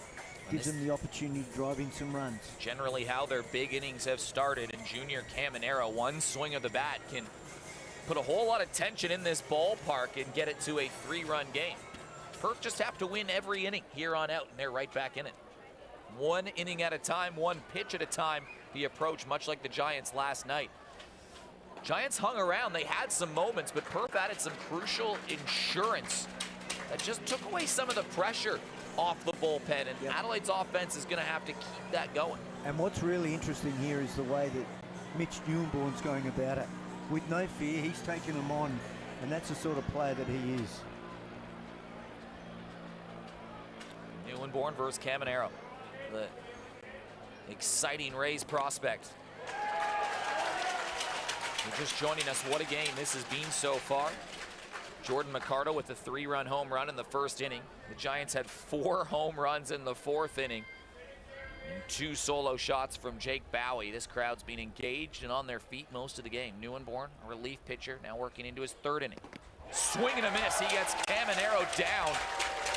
And Mitch Neuenborn is having a good night. He's got 4 strikeouts so far. Yeah, that's a big out. Challenging him with the fastball, and you can see that fastball tail in and got the better of him right there. Great pitch by Mitch Neuenborn. Chris Adamson letting Mitch Neuenborn face these players for a 2nd time through the lineup. That wasn't something that Dylan Unsworth was afforded to do. Shows the confidence he has in Neuenborn.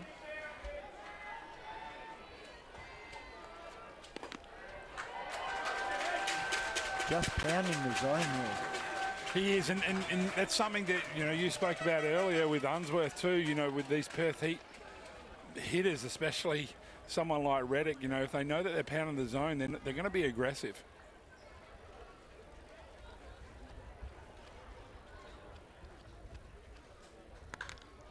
Fouled away. Reddick 2 hits on the game so far. He had 2 RBIs last night, but it was situational hitting. He scored 2 of those RBIs off fielders' choices. Yep. 3 from 7 in this championship series. Averaged 238 through the regular season. It's like he's played in big games before. Just a few. Yeah, I wasn't a massive fan of him in 2017.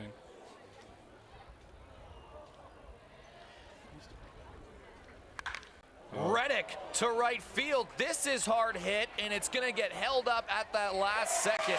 It had some pop off the bat, but it lands in Jordan McArdle's glove. Yeah, that was interesting. That sounded really good off the bat, and I think even Reddick thought it might have a chance, but it's just hit a wall out there. I don't know whether there's been some wind that's just kind of come up right now, but having a look at Reddick when he hit that, he was pretty confident. Yeah, I think he was just a little out in front, and it went up high. It didn't go. A lot of the home runs have gone flat. That one went more higher and got held up.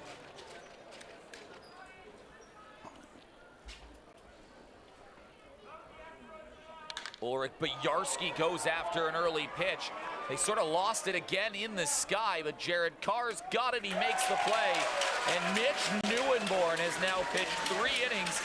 He's allowed 3 hits, 1 home run. He's got 4 strikeouts. We'll see what the Giants do with their bullpen, but Mitch Neuenborn giving a nice, tidy relief appearance. Yeah, but coming up, he's given up a hit in the start of the inning, and came back strong. So I was a bit afraid that he was going to be leaving the ball up in the zone a little bit there, but came back through really well. All right, fellas, who's your money on the dizzy bat race about to happen on the field? We've got. I'm taking the guy on the nearest to us. We're going. We got. I'm going black dizzy, black top on the grey jumper. That's Jack Hutton. We got gray jumper. We'll see how Jack Hutton. Is it Jack Hutton? Yeah. On the left there? No, gray jumper. Jack Hutton has got the jeans with white shoes. Yeah. So some good spinning form. These kids have been watching the Giants play for a long time. Action Jackson making them spin around here. Now, when does the dizziness start to tip in here? As a dizzy bat expert, Craig Watts, when does it come in? I've actually never done it, but I'm watching my boy Jack. Oh, no. He's going to fall over and pull down. Oh.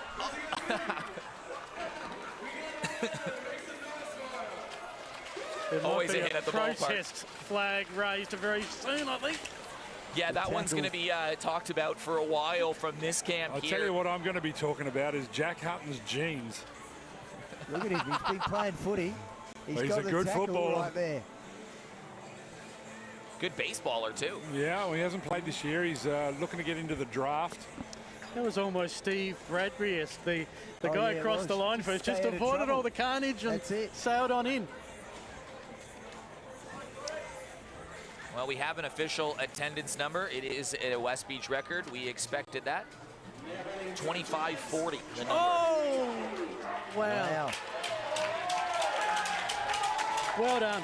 Well done to all those at the Giants who really, well, the media embraced them, but of course there's a lot of work to make that happen. And well done to the South Australian baseball community for finding this stadium and turning up in record numbers tonight. And in front of the record crowd, the South Australian product, Jordan McArdle, started this game off with a big moment. A 2-out, 3-run home run to the opposite field, putting it on the hill that is packed with about 1,000 people. And then he followed that up with a solo shot in the 4th. He's 2 for 2, 2 home runs, 4 RBIs. He's behind 0-2. McArdle could strike out the rest of the way in this game, and he's already delivered a performance for the ages on his hometown field. He's behind 0-2. Lowry now working into his 3rd inning. He came in the 4th with just 2 outs at the time, so he's pitched an inning in a 3rd, sorry. It's a tough situation for any power hitter, when they come in and they've had a couple of, home runs early in the game. They've just got to slow down a little bit and keep their approach, and nothing changes. Bit of a hush around the crowd watching. You would probably argue he'd be the most popular player on this Giants roster from the hometown faithful. Yep. And one thing about Geordie also is he's very accessible. Like involved with him as a GM for the Super League, with the Southern Seahawks. He's always the first guy to say, yeah, I'm ready to play. I want to play this week. I want to play this week. And gets amongst all the guys in the team. Does a great job. McArdle has worked the count back full. And he struck out. He thought he was walking to first base. He doesn't like the call. So finally, Jordan McArdle is out. And Connor Lowry, how are the innings that he's pitching right now just to keep the heat in this game? Yeah, he's done exceptionally well.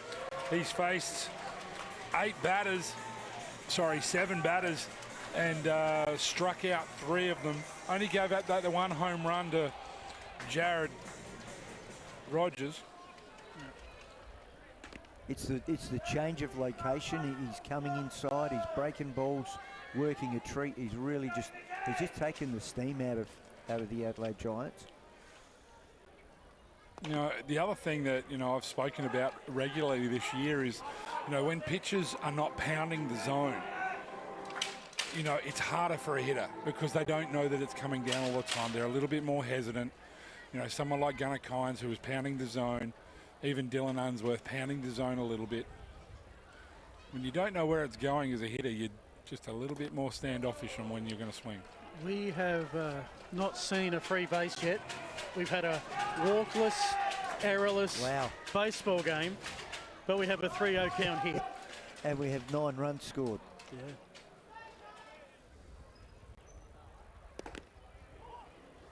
Martinez is never swinging that bat. Still looking for that big moment, Mikey Martinez. He's played so long in those big leagues.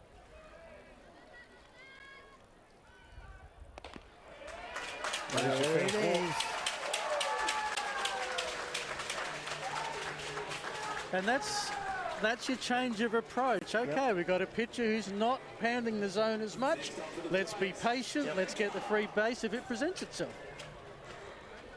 Quality at bat. Jared Carr teed off on a ball in the 4th inning, one of 4 home runs that was hit in that inning. And as a pitcher in a situation like this where the ball's bouncing out of the park, you're mindful of that, and you've just got to change your approach. And Lowry now is trying to work the edges and not wanting to give anything here for the Adelaide Giants. He throws a strike, you're thinking that ball's going to bounce out of the park. Yeah, well, he did have 2 hard hit balls on him that last inning, and, you know, finished off with a K and started with a K here. So, you know, yeah, I think he is mindful of slotting anything for this Adelaide Giants lineup.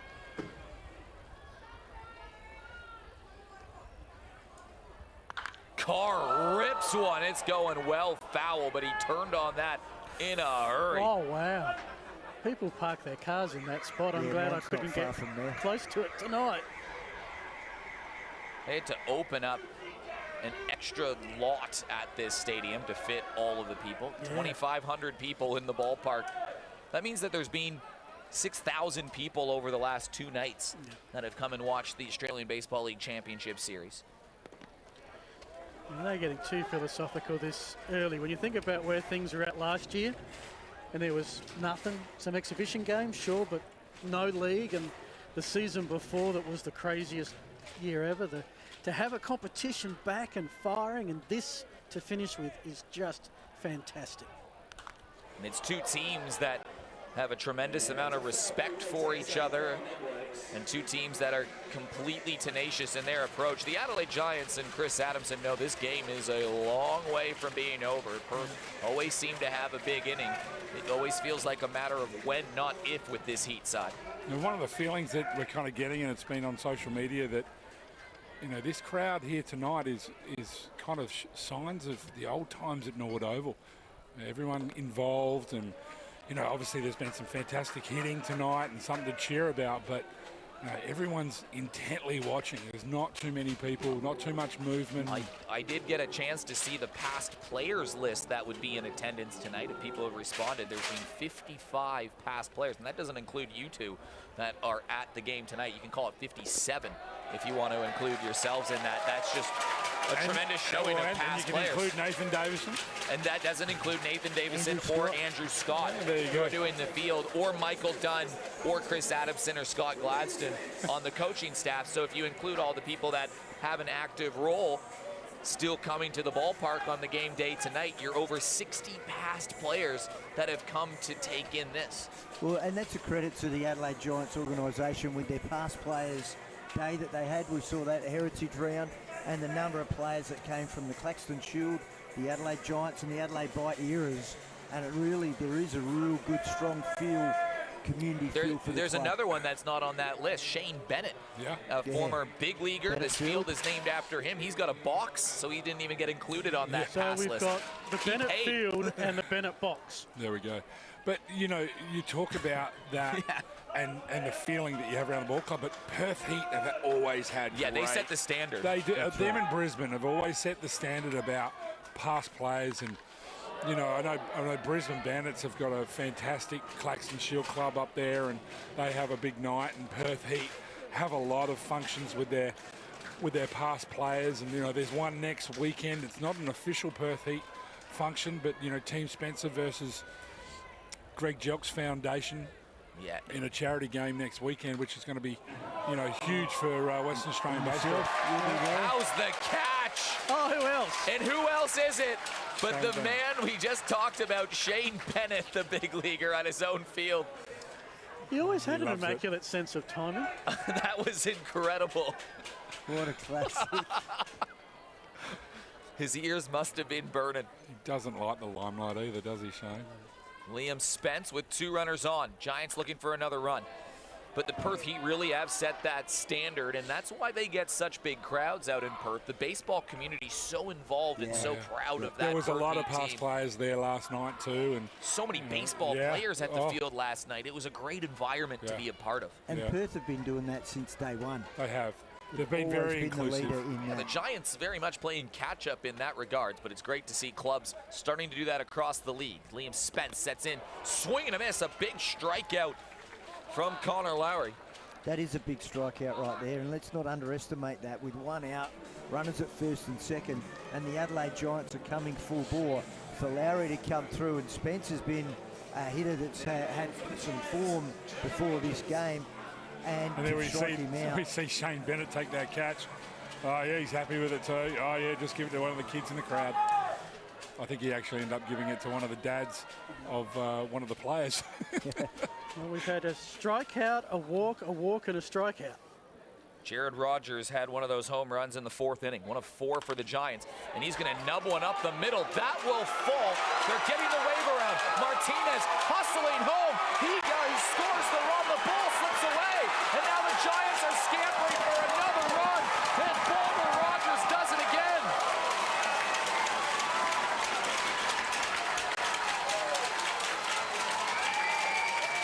It wasn't a hard hit ball, but it made West Beach shake. Yeah, it was a great piece of hitting by Jared Rogers. Once again, comes up big with a base hit with runners in scoring position, something that the Adelaide Giants couldn't do last night. Let's take you out to the play with TK coming in hard. He knew he wasn't going to make that play out at home plate, so he goes to third base, makes a good throw, and Caminero couldn't come up with it. Ball goes back to the third baseline and wasn't being covered, and Jared Carr scoots on back into the home plate, makes a score 9-2 Adelaide Giants. Going back to last week, semi-final against Brisbane, #1 team in the league. Brisbane win a tight one, 3-2, and there was a point during game 2 where Perth broke Brisbane, broke their pitching. And even though they were 3-0 down, they had that confidence and they broke Brisbane in game 3. I'm wondering if that moment, that just then, 2 runs added, 5 runs become 7, is the moment that maybe the Giants just broke the Perth Heat. Yeah, definitely feel that does make sense, and a good point that you say. And it comes to the change here where at what point did Perth go, we're going to get ready for tomorrow? And that's the challenge of coaching a series, managing your way through a series. And Andy Cole knows full well how to get through that. So now we bring in Jordan Power to pitch, and it's now a matter of what they do and how they do it from here on in. Well, Jordan Power, hard throwing righty, has a little bit of trouble with his control. Well, he was initially a starter, and then he became the early reliever for a starter called Juan Rodriguez, who would only go 2 or 3 innings. He's a 24-year-old Perth native, and like every other reliever that's come in try and stop the flow, that has just been, gee, the momentum of the Giants tonight has been unstoppable. Unstoppable. They're not known to put a lot of runs on the board. Yeah, you know, that is good that they've been able to do that, and for their ball club, you know, it's been important that they've been able to actually, you know, get runners across the plate. And as we said, they left 17 runners stranded last night with many opportunities. But let's just take you to Jared Rogers. What an amazing series or start to this game that he's had.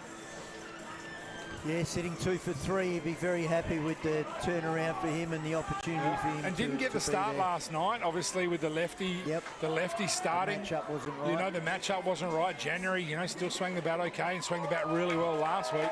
So he comes in with that matchup of the lefty and proven big for the Adelaide Giants. And welcome to Adelaide. Let's give you the, well, MVP candidate as your first player to throw to. And Nick Ward has a runner in scoring position. 2 out. Already 2 runs on that runner in scoring position. You can just see him floating around second base there, which means that there has to be a fielder close to second and a pretty good gap between the shortstop and the third base fielder. That's Rogers. I'm not sure how that'll be officially scored. Single, throwing error, double. Oh, it'd be a single with a throwing error. Gotcha. So RBI and a... Yeah, I question the throwing error. It's 2 runs. Because the throw was on the money. Yeah. It's just, Well, it's got to go down to something. Yeah, that's right. It goes as 2 runs, I think, and let the scorers debate that at their leisure. Trying to find the outside corner and missed. It's a 3-0 count. Yeah, as we spoke about, having a little bit of issue with the control early, especially with someone like Nick Ward, who's a real tough out at the plate. He's given up 8 home runs, the most of any Heat pitcher. On a night like tonight, thought that might be worth a mention. 11 walks, 41 strikeouts, ERA 5.66, 35 innings pitched from 13, so averages just under 3 innings of relief.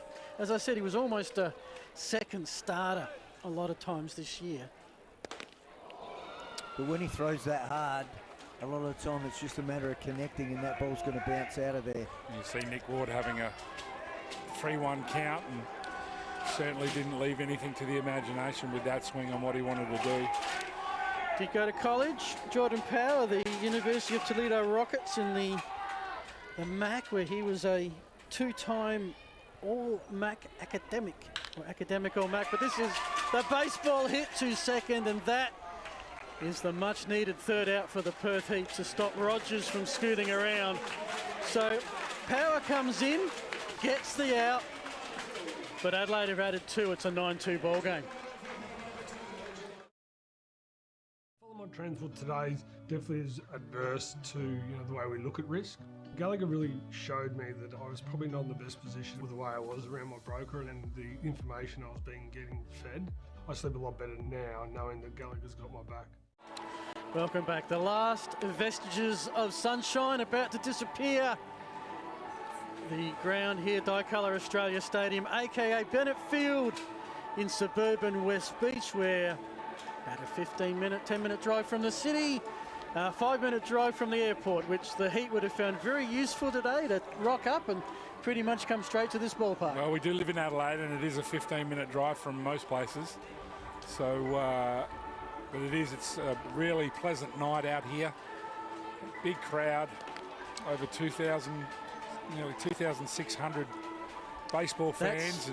That's my highlight tonight. Yeah. Regardless of what happens out there on the diamond, and I know it's huge stakes, as someone who's followed, this league, since it was reformed and seen things happen, and COVID killed a lot of stuff, this crowd tonight is just glorious to see, and everyone's having a fun night. The ones that were prepared bought a chair or a hoodie or a rug.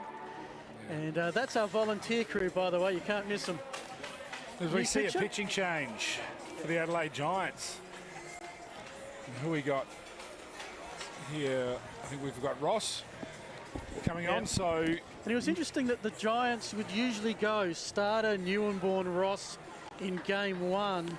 They did it differently last night. Well, I think it was just a situational moment. The Giants have been pretty good in game 1s in general this season, a pretty strong record, and that's what they like to do in game 1. They like to get a few innings out of their starter, then get Neuenborn in the mid-innings, then Ross, and then hand it over to McKillican or Van Steensel. Now, the question is will those closers be needed to be used today? They can go back-to-back days. It's going to be completely dependent on the Perth Heat response, which starts right here. It's a really interesting point, Eric. You know, depending on what happens in the next couple of innings, you know, I think the Adelaide Giants are going to try and use Ross for at least the next, well, obviously this inning and possibly coming into the 8th, but it really depends on what the scoreline is coming into the 9th, on whether they actually, you know, even get up their 2 closers in Ty Van Steensel and sorry, the name escapes me.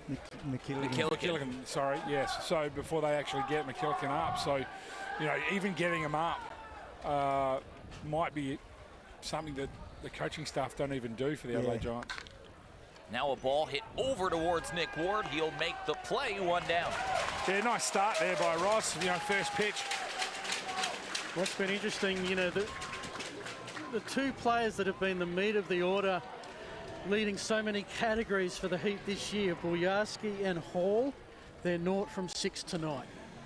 Yeah, look, that approach there from Hall there is a, you know, probably a typical approach of somebody that's actually struck out twice in this game to start with. So wanting to make contact. Yeah, just make contact. Yeah, just make contact, make some solid contact, and there's nothing wrong with that approach. Traditionally, you'd want to take a pitch, see a strike, you know, coming in here, try and start something off, but he was just trying to hit something hard to, you know, feel better about the night. Pete Kozma, 0 for 2 on the night. Still running out of time, the Perth Heat, but they're still not quite out of this. They'll need to get going in a hurry, though. Yeah, they will. Not with the power they possess. Oh, look, this game of baseball, we've all seen it. It can change on a dime, you know. It's something that, you know, you never take your lead for granted, especially in these big ball games. And, you know, when you get to these stages in a game and you know you're not going to go and put your foot off the throttle.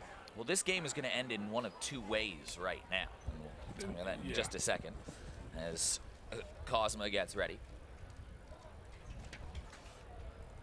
It's either going to end in this hometown win for the Adelaide Giants. Jordan McArdle hits a couple home runs. It's a record crowd as Kozma strikes out and everybody goes home happy and excited for tomorrow. Or it will be the most epic comeback in ABL playoff history and a Claxton Shield for the Perth Heat. And both are incredible endings in its own way. Certainly are, Eric, and I think that whatever we can say, there's going to be a great finish to this game. It's going to be either the closer's going to shut the game down or Perth Heat are going to go crazy with the bats. But there's more to the game than this, because there's, okay, what happens tomorrow? Yeah. But here's the thing, Bowie's up, but the 3 hitters ahead of him are 0 for 9. And Bowie is 2 for 2 with 2 home runs. He's trying to make it 3. But on they've different been pitchers, single shots. 2 different pitchers. Yeah, Phil, you make a really good point. You know, one of the things that Perth have prided themselves on is actually getting runners on and you know, getting them in. They haven't done that tonight. So, you know, when you have that big home, or those 2 big home runs by the, you know, the big bow man, Jake, and not having runners in front of him.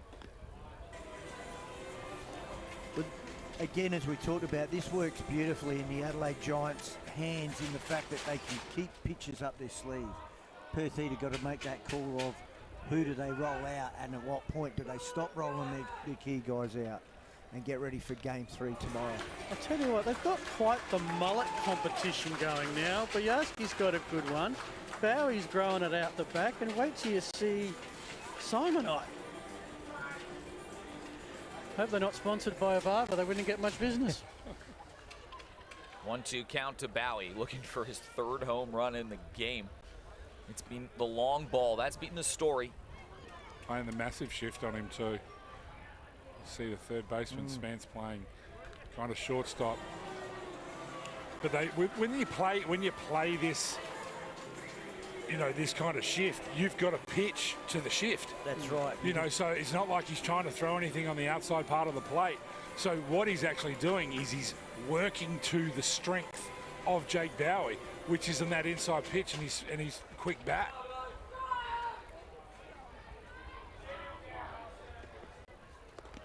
And a big strikeout for Austin Ross. A 1-2-3 inning. 2 punchies to go with it. And the Giants head to the stretch with a 7-run lead. Yeah, Austin Ross just set him up beautifully there for that off-speed pitch and freezes Jake Bowie on a curveball. He's probably expecting a fastball and just didn't pull the trigger. And we'll let the fans at home enjoy the ambiance of the ballpark. If you can't be here, it's been a great and electric vibe. Nothing better than the 7th inning stretch. We'll throw it down to Ethan and Toby Hall with the 7th inning stretch with 2,500 Giants fans.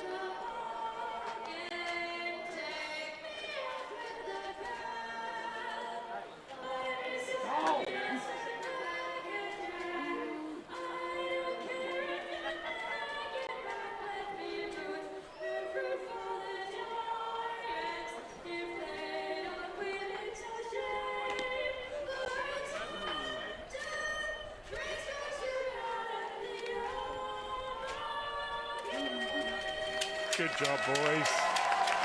And now this crowd will be rocking for Sweet Caroline. Chomper even made an appearance. Everyone's jumping on the Giants bandwagon, even their old mascot who disappeared for a little bit, and Chomper said, you know what, I'm coming back. Great to see Chomper and the entertainment here. This is pumping here at West Beach.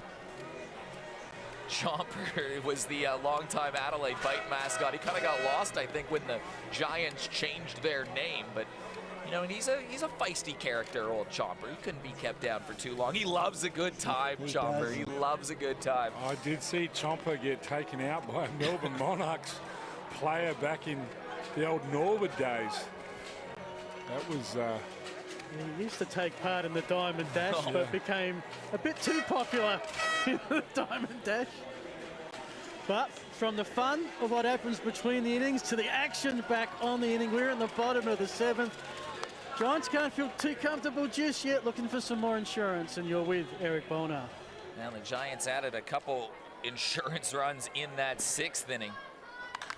And a first pitch swing for Carrion, and he laces it over to right field. It drops in front of Reddick. And Anthony Carrion breaks through with his first hit of the night. First pitch, lead-off hitter on. Yeah, good defensive play there by Josh Reddick, just keeping the ball in front of him. Really tried to try and get that ball. Yeah, again, we talked about how Tim Kennelly jumped out of the box and was ready to either stop or go. And Reddick did exactly the same. And he did, just didn't have the wheels that he used to have. I did see a highlight package from Reddick earlier in the week and a couple of those catches over the fence. Gold Glover. Yeah. Rickson Wingrove first pitch swing. Over for one. Can they get two? Cosma across the diamond in a double play. And it's important. That was the stretch out there. Super long legs. Have a look at this for a double play.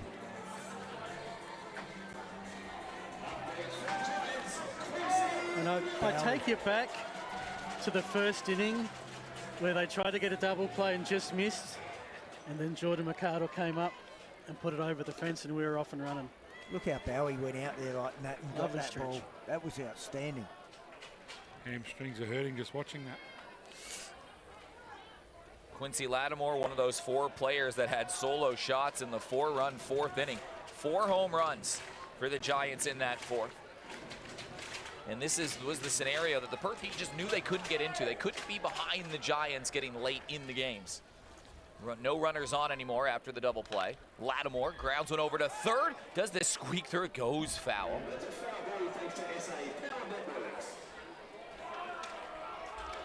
Lattimore, one of 3 Giants to have played every game for the Adelaide this season, along with Jared Carr and Nick Ward.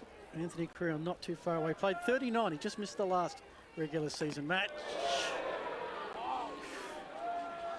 Just an unsettling pitch there to Quincy. He does crowd the plate a little bit, different stance to most. Well, Quincy Lattimore down once again, and Power continues to get through the Giants lineup, but they played 7, and the Giants lead by 7. You're watching the Australian Baseball League Championship Series at ondemand.baseball.com.au. My trend for today definitely is adverse to the way we look at risk. Gallagher really showed me that I was probably not in the best position with the way I was around my broker and the information I was getting fed. I sleep a lot better now knowing that Gallagher's got my back. And there you have it. It's now a beautiful night here at the ballpark as we head to the 8th. And Scott Pratt, it's a 7-run lead. It doesn't feel like a 7-run lead. Well, against the outfit of Perth, it's never going to be comfortable, no matter what that lead is. So, and it's a championship game. This is the most important game for the Adelaide Giants right now, thus far of their season. So, really, every out is vital, every pitch is vital, and it's really important for them at this stage to take that approach. It's going to be 9-1-2. So if Perth are to have a rally, this is probably going to be the time to do it. Will Simonite is interesting. He spent 3 years and was all Ivy League honours at Cornell. And then he went and did a graduate. He has a master's degree in management. And I was just thinking, Pratty, if you're a catcher, don't you have an honorary degree in management already? Automatically. That's all part of it. You've got to manage the pitching staff and get to understand everyone. It's not easy for a catcher. And there we are. Here we are, back on the luxurious broadcast booth we've got here in at the back of the grandstand, the Mark Hutton grandstand in beautiful South Australia. Our beautiful view that we've got in front of us. Scott Pratt, Eric Ballnar, Phil Herden, thank you so much for joining us over the last couple days. It's been great attendance, over 6,000 fans through the gates of this championship series so far. Perth Heat trying to end it tonight, and they still got some time, but right now they're chasing more outs than runs. However, maybe a window of opportunity if they can get one version of this man on the mound. Bubby Rossman has either been lights out or he's struggled. Now, Bubby Rossman, look at the strikeouts he has in the innings pitched. 15 in 6.2. He's also walked 10. Bubby Rossman is almost untouchable when he's throwing strikes. Oh, there's no doubt about Bubby when he's on, and then when he's off, he gets himself in a lot of trouble. So for him right now, he's got to take his time, know that you've got runs to play with. So at that point, just take a little off it and get ahead of the count. If we get good Bubby, he eats up an inning, saves something for tomorrow. If we get bad Bubby, I think it's going to be a couple of at-bats and that'll be it. Bubby Rossman played in the big leagues this year with the Philadelphia Phillies, and he can throw a fastball sitting up and around that 98, 99 mark, but usually at his best when he just takes a little bit off of that. That's right, yeah. And that's important for him to do right now. You don't want to open up the door for this Perth batting lineup. You've got momentum, and you just take that, get ahead of the count. He falls behind 2-0, and I can imagine the leash isn't incredibly long here with Bubby Rossman, as you sort of alluded to, Phil. But Will Simonite, a very good hitter in himself, played AAA this year with the Oakland Athletics. 0 for 2 today. And Bubby Rossman behind 3-0.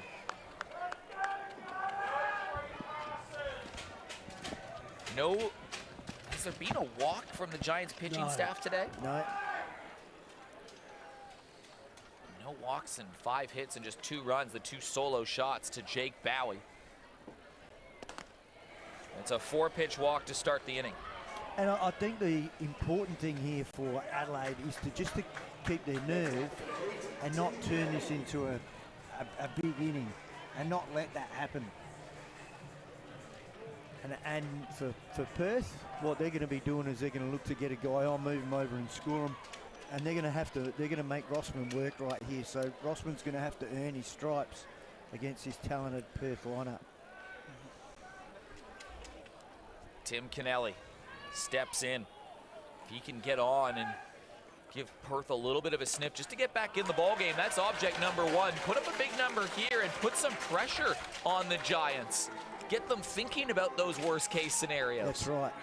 And the talk is, obviously, with in the ninth, those last 3 outs are the hardest outs in baseball. All of a sudden, a bit of a hush around the ballpark.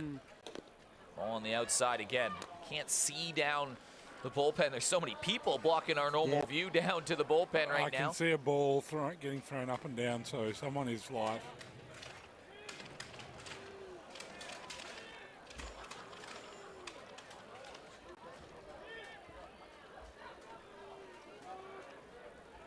Swing and a miss, and it's hard to keep up with Bubby's fastball. Yeah, it is, and this is a good opportunity for Rossman to come out here and get some work in, and that's what he's here for, is to get his work in, and there's no, at this point, it's not a pressure situation for him. It's a time to, as we said, 80%, get ahead of the count, throw your strikes and challenge him with that high heat.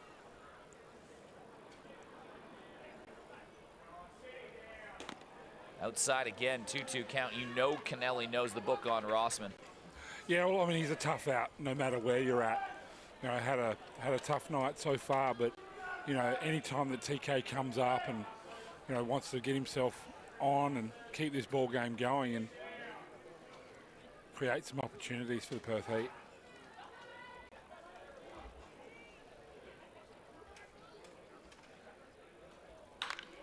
Ball hit over to Martinez, and it gets through him, and it's driven all the way to the outfield. So the first defensive blip from the Giants today, and the Perth Heat have the first 2 runners aboard. Could have been a double play. Instead, it's 2 on and a small window for the Heat. Yeah, very interesting, Martinez. Just not playing that with confidence, seeing what that dirt would do and not light on his feet. A walk, an error, the door starts to open up. And again, it's that, we talked about that in championship games. You've just got to breathe, you've just got to slow it down. No free bases, then 2 back-to-back. We could have had 2 out, no one on. Yep. Now we've got 2 on, no one out. And that is a massive difference in a match scenario. And when you give the Perth Heat an inch, they take 6 miles. This offense has been electric. They haven't had a big inning in this game yet. They had one last night, and a big inning here would put them right back in this ball game. And it has to be a big inning. There's 7 runs they got to make up right here. Even if they could just add runs and get the Giants to use an arm they didn't want to use today. That's yeah, right. That's a really good point, Eric. The Giants did that last night to the Perth Heat, forcing them to use some of their closers. So now Rossman behind 2-0, and this is getting into danger territory. You can imagine if Owings walks here or gets a hit. We'll see what they do at the bullpen, but all of a sudden a bit of nervous energy throughout the crowd. 2-0 count to Owings. Owings swings through it.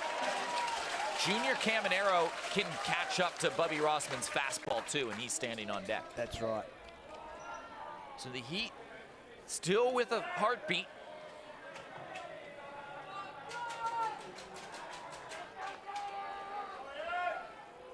Two-one count.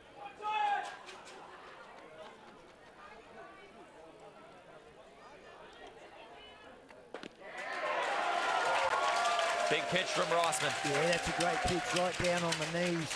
Exactly where you want to locate that hard fastball.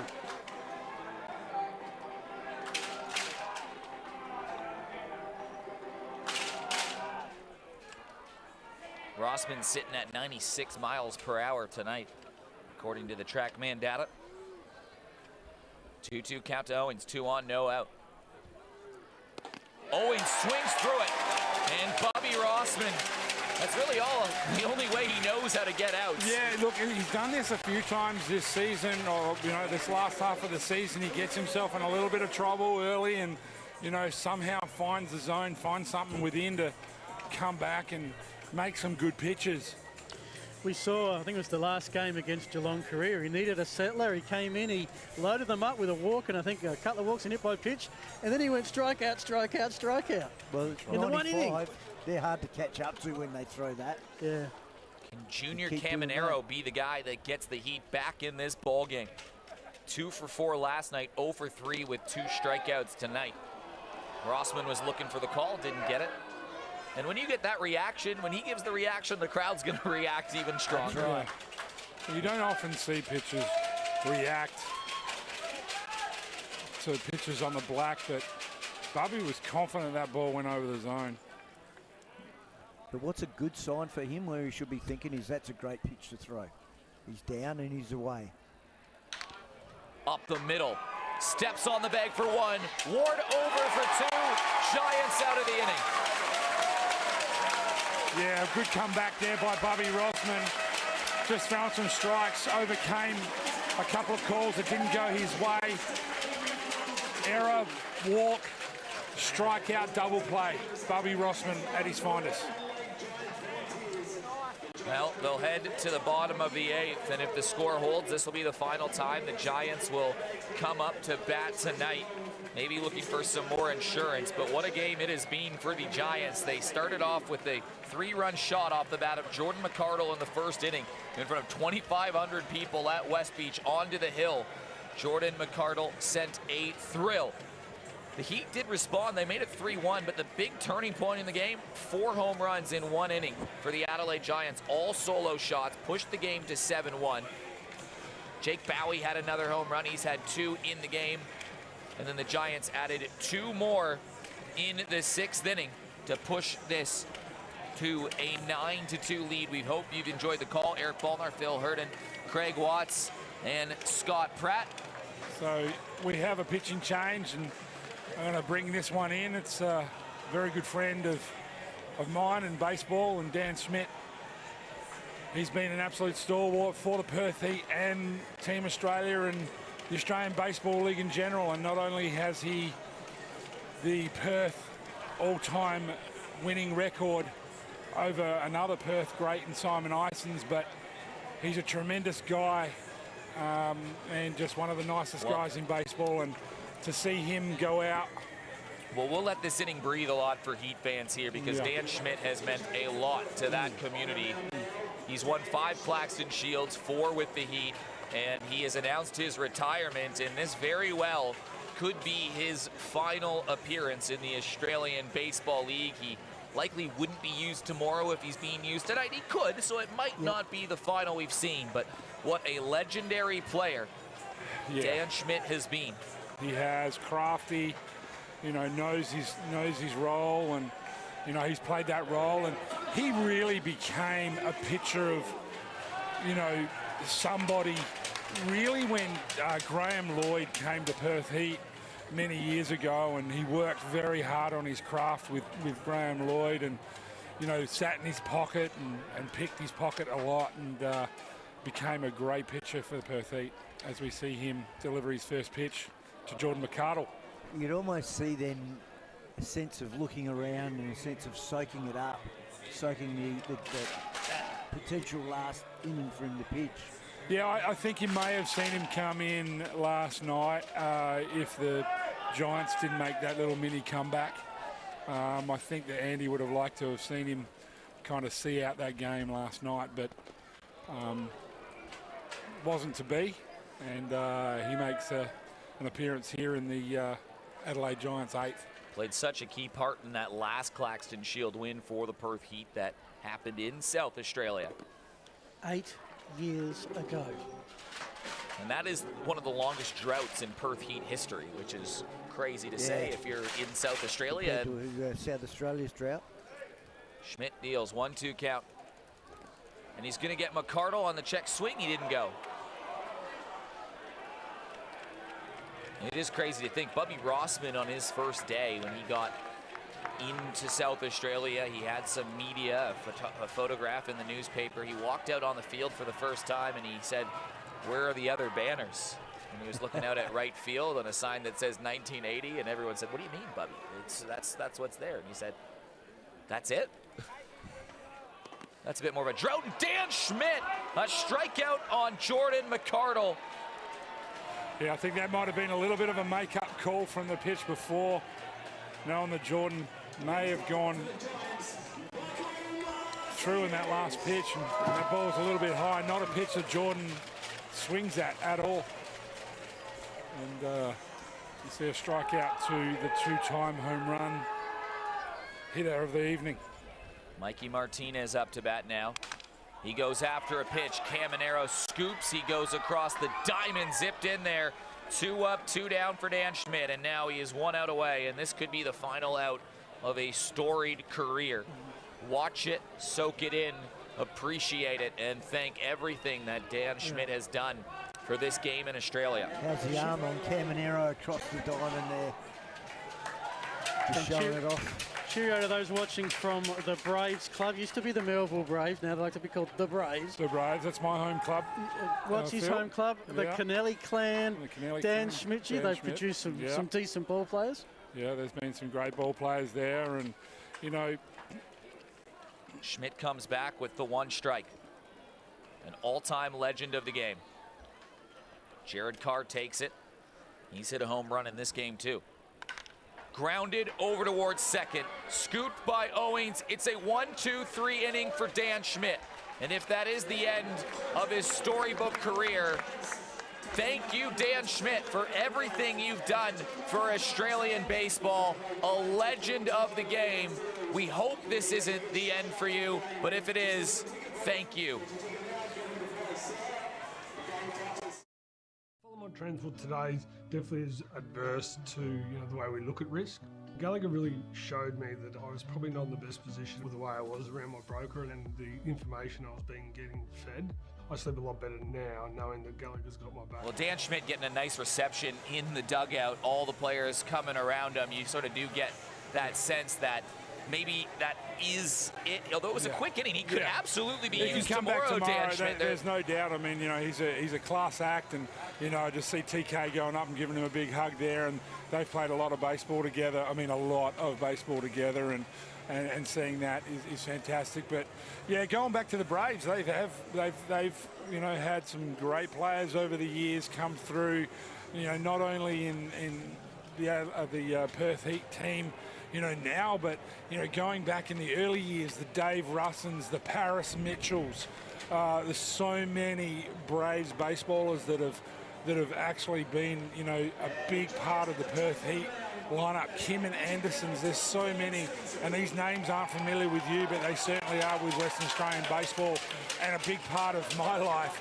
My father played there, and my brother and my uncles and nephews, and I played a couple of seasons juniors there as well, so it's just a great club, and it's great to see them bringing out so many ball players and good ball players to the Perth Heat. Well, Todd Van Steensel, this is a special moment for him. He's been part of the Australian Baseball League for 13 years, right since the inception, and even as a youngster played in a couple Claxton Shields with New South Wales, but he's never made it to a Claxton Shield final or ABL Championship Series. This moment has been 13 years in the making for Todd Van Steensel, and he gets to come in and try to get the final 3 outs of a pivotal game in this series. Yeah, this is a moment he's been waiting for a long time, as you said, Eric, and he's going to enjoy this, and he's going to take the challenge on. He's always been a bulldog on the mound, going hard at batters, and obviously that's why he's the closer and does such a great job, and has done such a great job for so many years.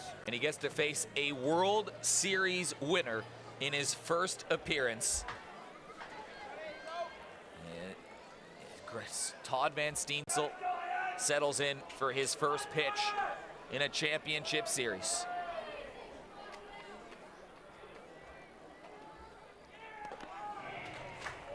And it may not have been a strike, but I'm sure that one felt good for Todd Van Steensel. Yeah, it certainly was one of those that he'd like to get under his belt. I do need to send a cheerio to Spencer in New York watching us. He's finally worked out what we look like after 7 years after that camera shot. G'day, Spencer. Watching it some ungodly hour of the morning. And a big swing from Reddick. Moving in on it is McCardle, 1 down. Well, the Giants in this game got a big jump early from that man on screen, Jordan McCardle, the 3-run shot. Johnny quite happy that he took that, as we remember last week. Ball coming to him, he unfortunately missed that one, so took a deep breath taking that one. Ulrich Bojarski up to bat, but the long ball, the big story in this one, 7 home runs in the game, 2 from McCardle, 2 from Bowie. Both of Bowie's were solo shots. McCardle had a 3-run shot in the first. The Giants 4 solo shots in the fourth. And the Giants, when they get it to the bullpen with the lead, they're tough to beat. Rickson Wingrove scoops, and the Giants are 1 out away. from forcing another Game 3. We haven't seen a Game 3 in 6 years in the Australian Baseball League. This is the 20th three-game series to decide the Claxton Shield. We've only had Game 3 on 6 previous occasions. Well, it's good for many things. It's good for the game. It's good for the Adelaide Giants club to get some extra revenue, and it's good for baseball to just add that little bit more. Now it goes down to the wire. This is it, right? It's because Luke Hughes isn't around to win them in 2. Luke Hughes is actually just sitting in the pool watching the game, so I believe. One more day to get out of mowing the lawns. Alex Hall stands in. He's the final out, which would then be an almost impossible comeback now for the Perth Heat.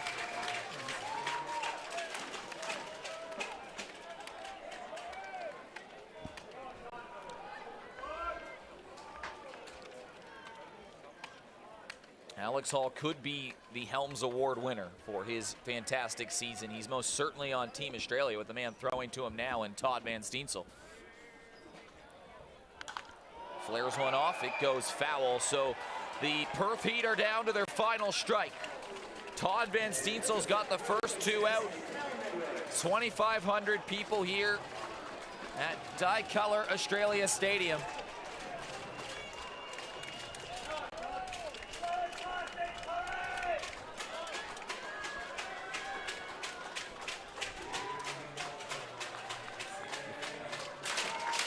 And Steensel with 2 strikes on the board. 1 out away from Game 3. Fouled away. Crowd thought they had it.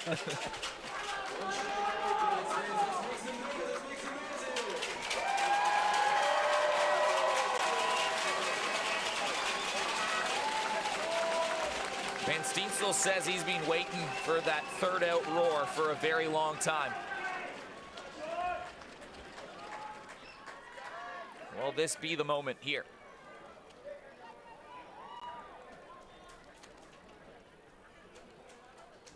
The pitch in the dirt and it's blocked by Anthony Kirion. Outstanding block there by Kirion. Obviously nothing there, no swing, but that mindset to be ready to block that ball.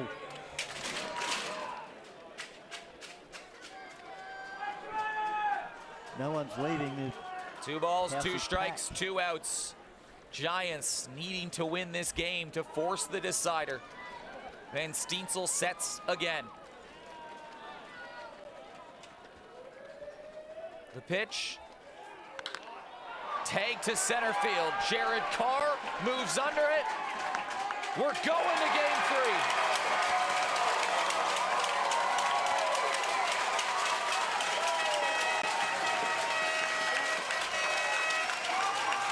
That man is fired up, Todd Van Steensel. This crowd is on their feet. A capacity crowd at Dye-Color Australia Stadium. And the Giants bashed their way to a deciding game. Well, it was the night of the long ball. That's all it was. All we saw were home runs bouncing out of here tonight. An outstanding approach by the Adelaide Giants. When the game was on the line, they threw everything at the Perth Heat. Yeah, I think, you know, obviously the highlight's going to be talked about with the hitting from the Adelaide Giants, as you mentioned, Scotty. But one of my highlights was how good the Adelaide Giants pitching was. Yes. You know, led off with Unsworth and, you know, backed up by Mitch and Ross and Bubby, and then coming in by Todd Van Steensel. Just a really good game, a really well-managed game by Chris and his team. Yeah, excellent defensive game. A little blip there later in the game with an error, but you know, just great defense and great pitching, and that's what's going to win you ball games. It's going to be one game for all the marbles. Wherever you've been watching around the world, we'll be back tomorrow on the same channel, just 1 hour earlier. And I know we're all looking forward to bringing this Australian Baseball League season to a climactic conclusion. The series deserves a Game 3. It's going to get a Game 3. Tomorrow, 6 p.m. local time. All junior baseballers are free. It's an event for the baseball people, and it's Australia's biggest stage. And where does everyone go to get tickets tomorrow? Go online, adelaidegiants.com.au/tickets. All you have to do if you're a junior baseball player, show up in your uniform and you'll get let in at the gate. It will be a great atmosphere. On behalf of Scott Pratt, Craig Watts, Phil Herden, the whole crew at the production team of Spacequake Sports, thank you very much for tuning in today to the broadcast. We hope you've enjoyed the call as Jordan McArdle getting interviewed on the field right now. What a special moment it must have been for Jordy before we say our goodbyes. Yeah, it would have been a great moment for him, and you know, to come out and start that fire up for the Adelaide Giants. It would have been something special that he would have been, you know, super proud of. But you know, he's going to go in there now and regroup for tomorrow and talk to his teammates and make sure that they're all ready to come fired up tomorrow. Well, on behalf of the whole crew, we thank you very much for tuning in. My name is Eric Ballnar. Thanks for tuning in. We'll see you tomorrow for The Decider.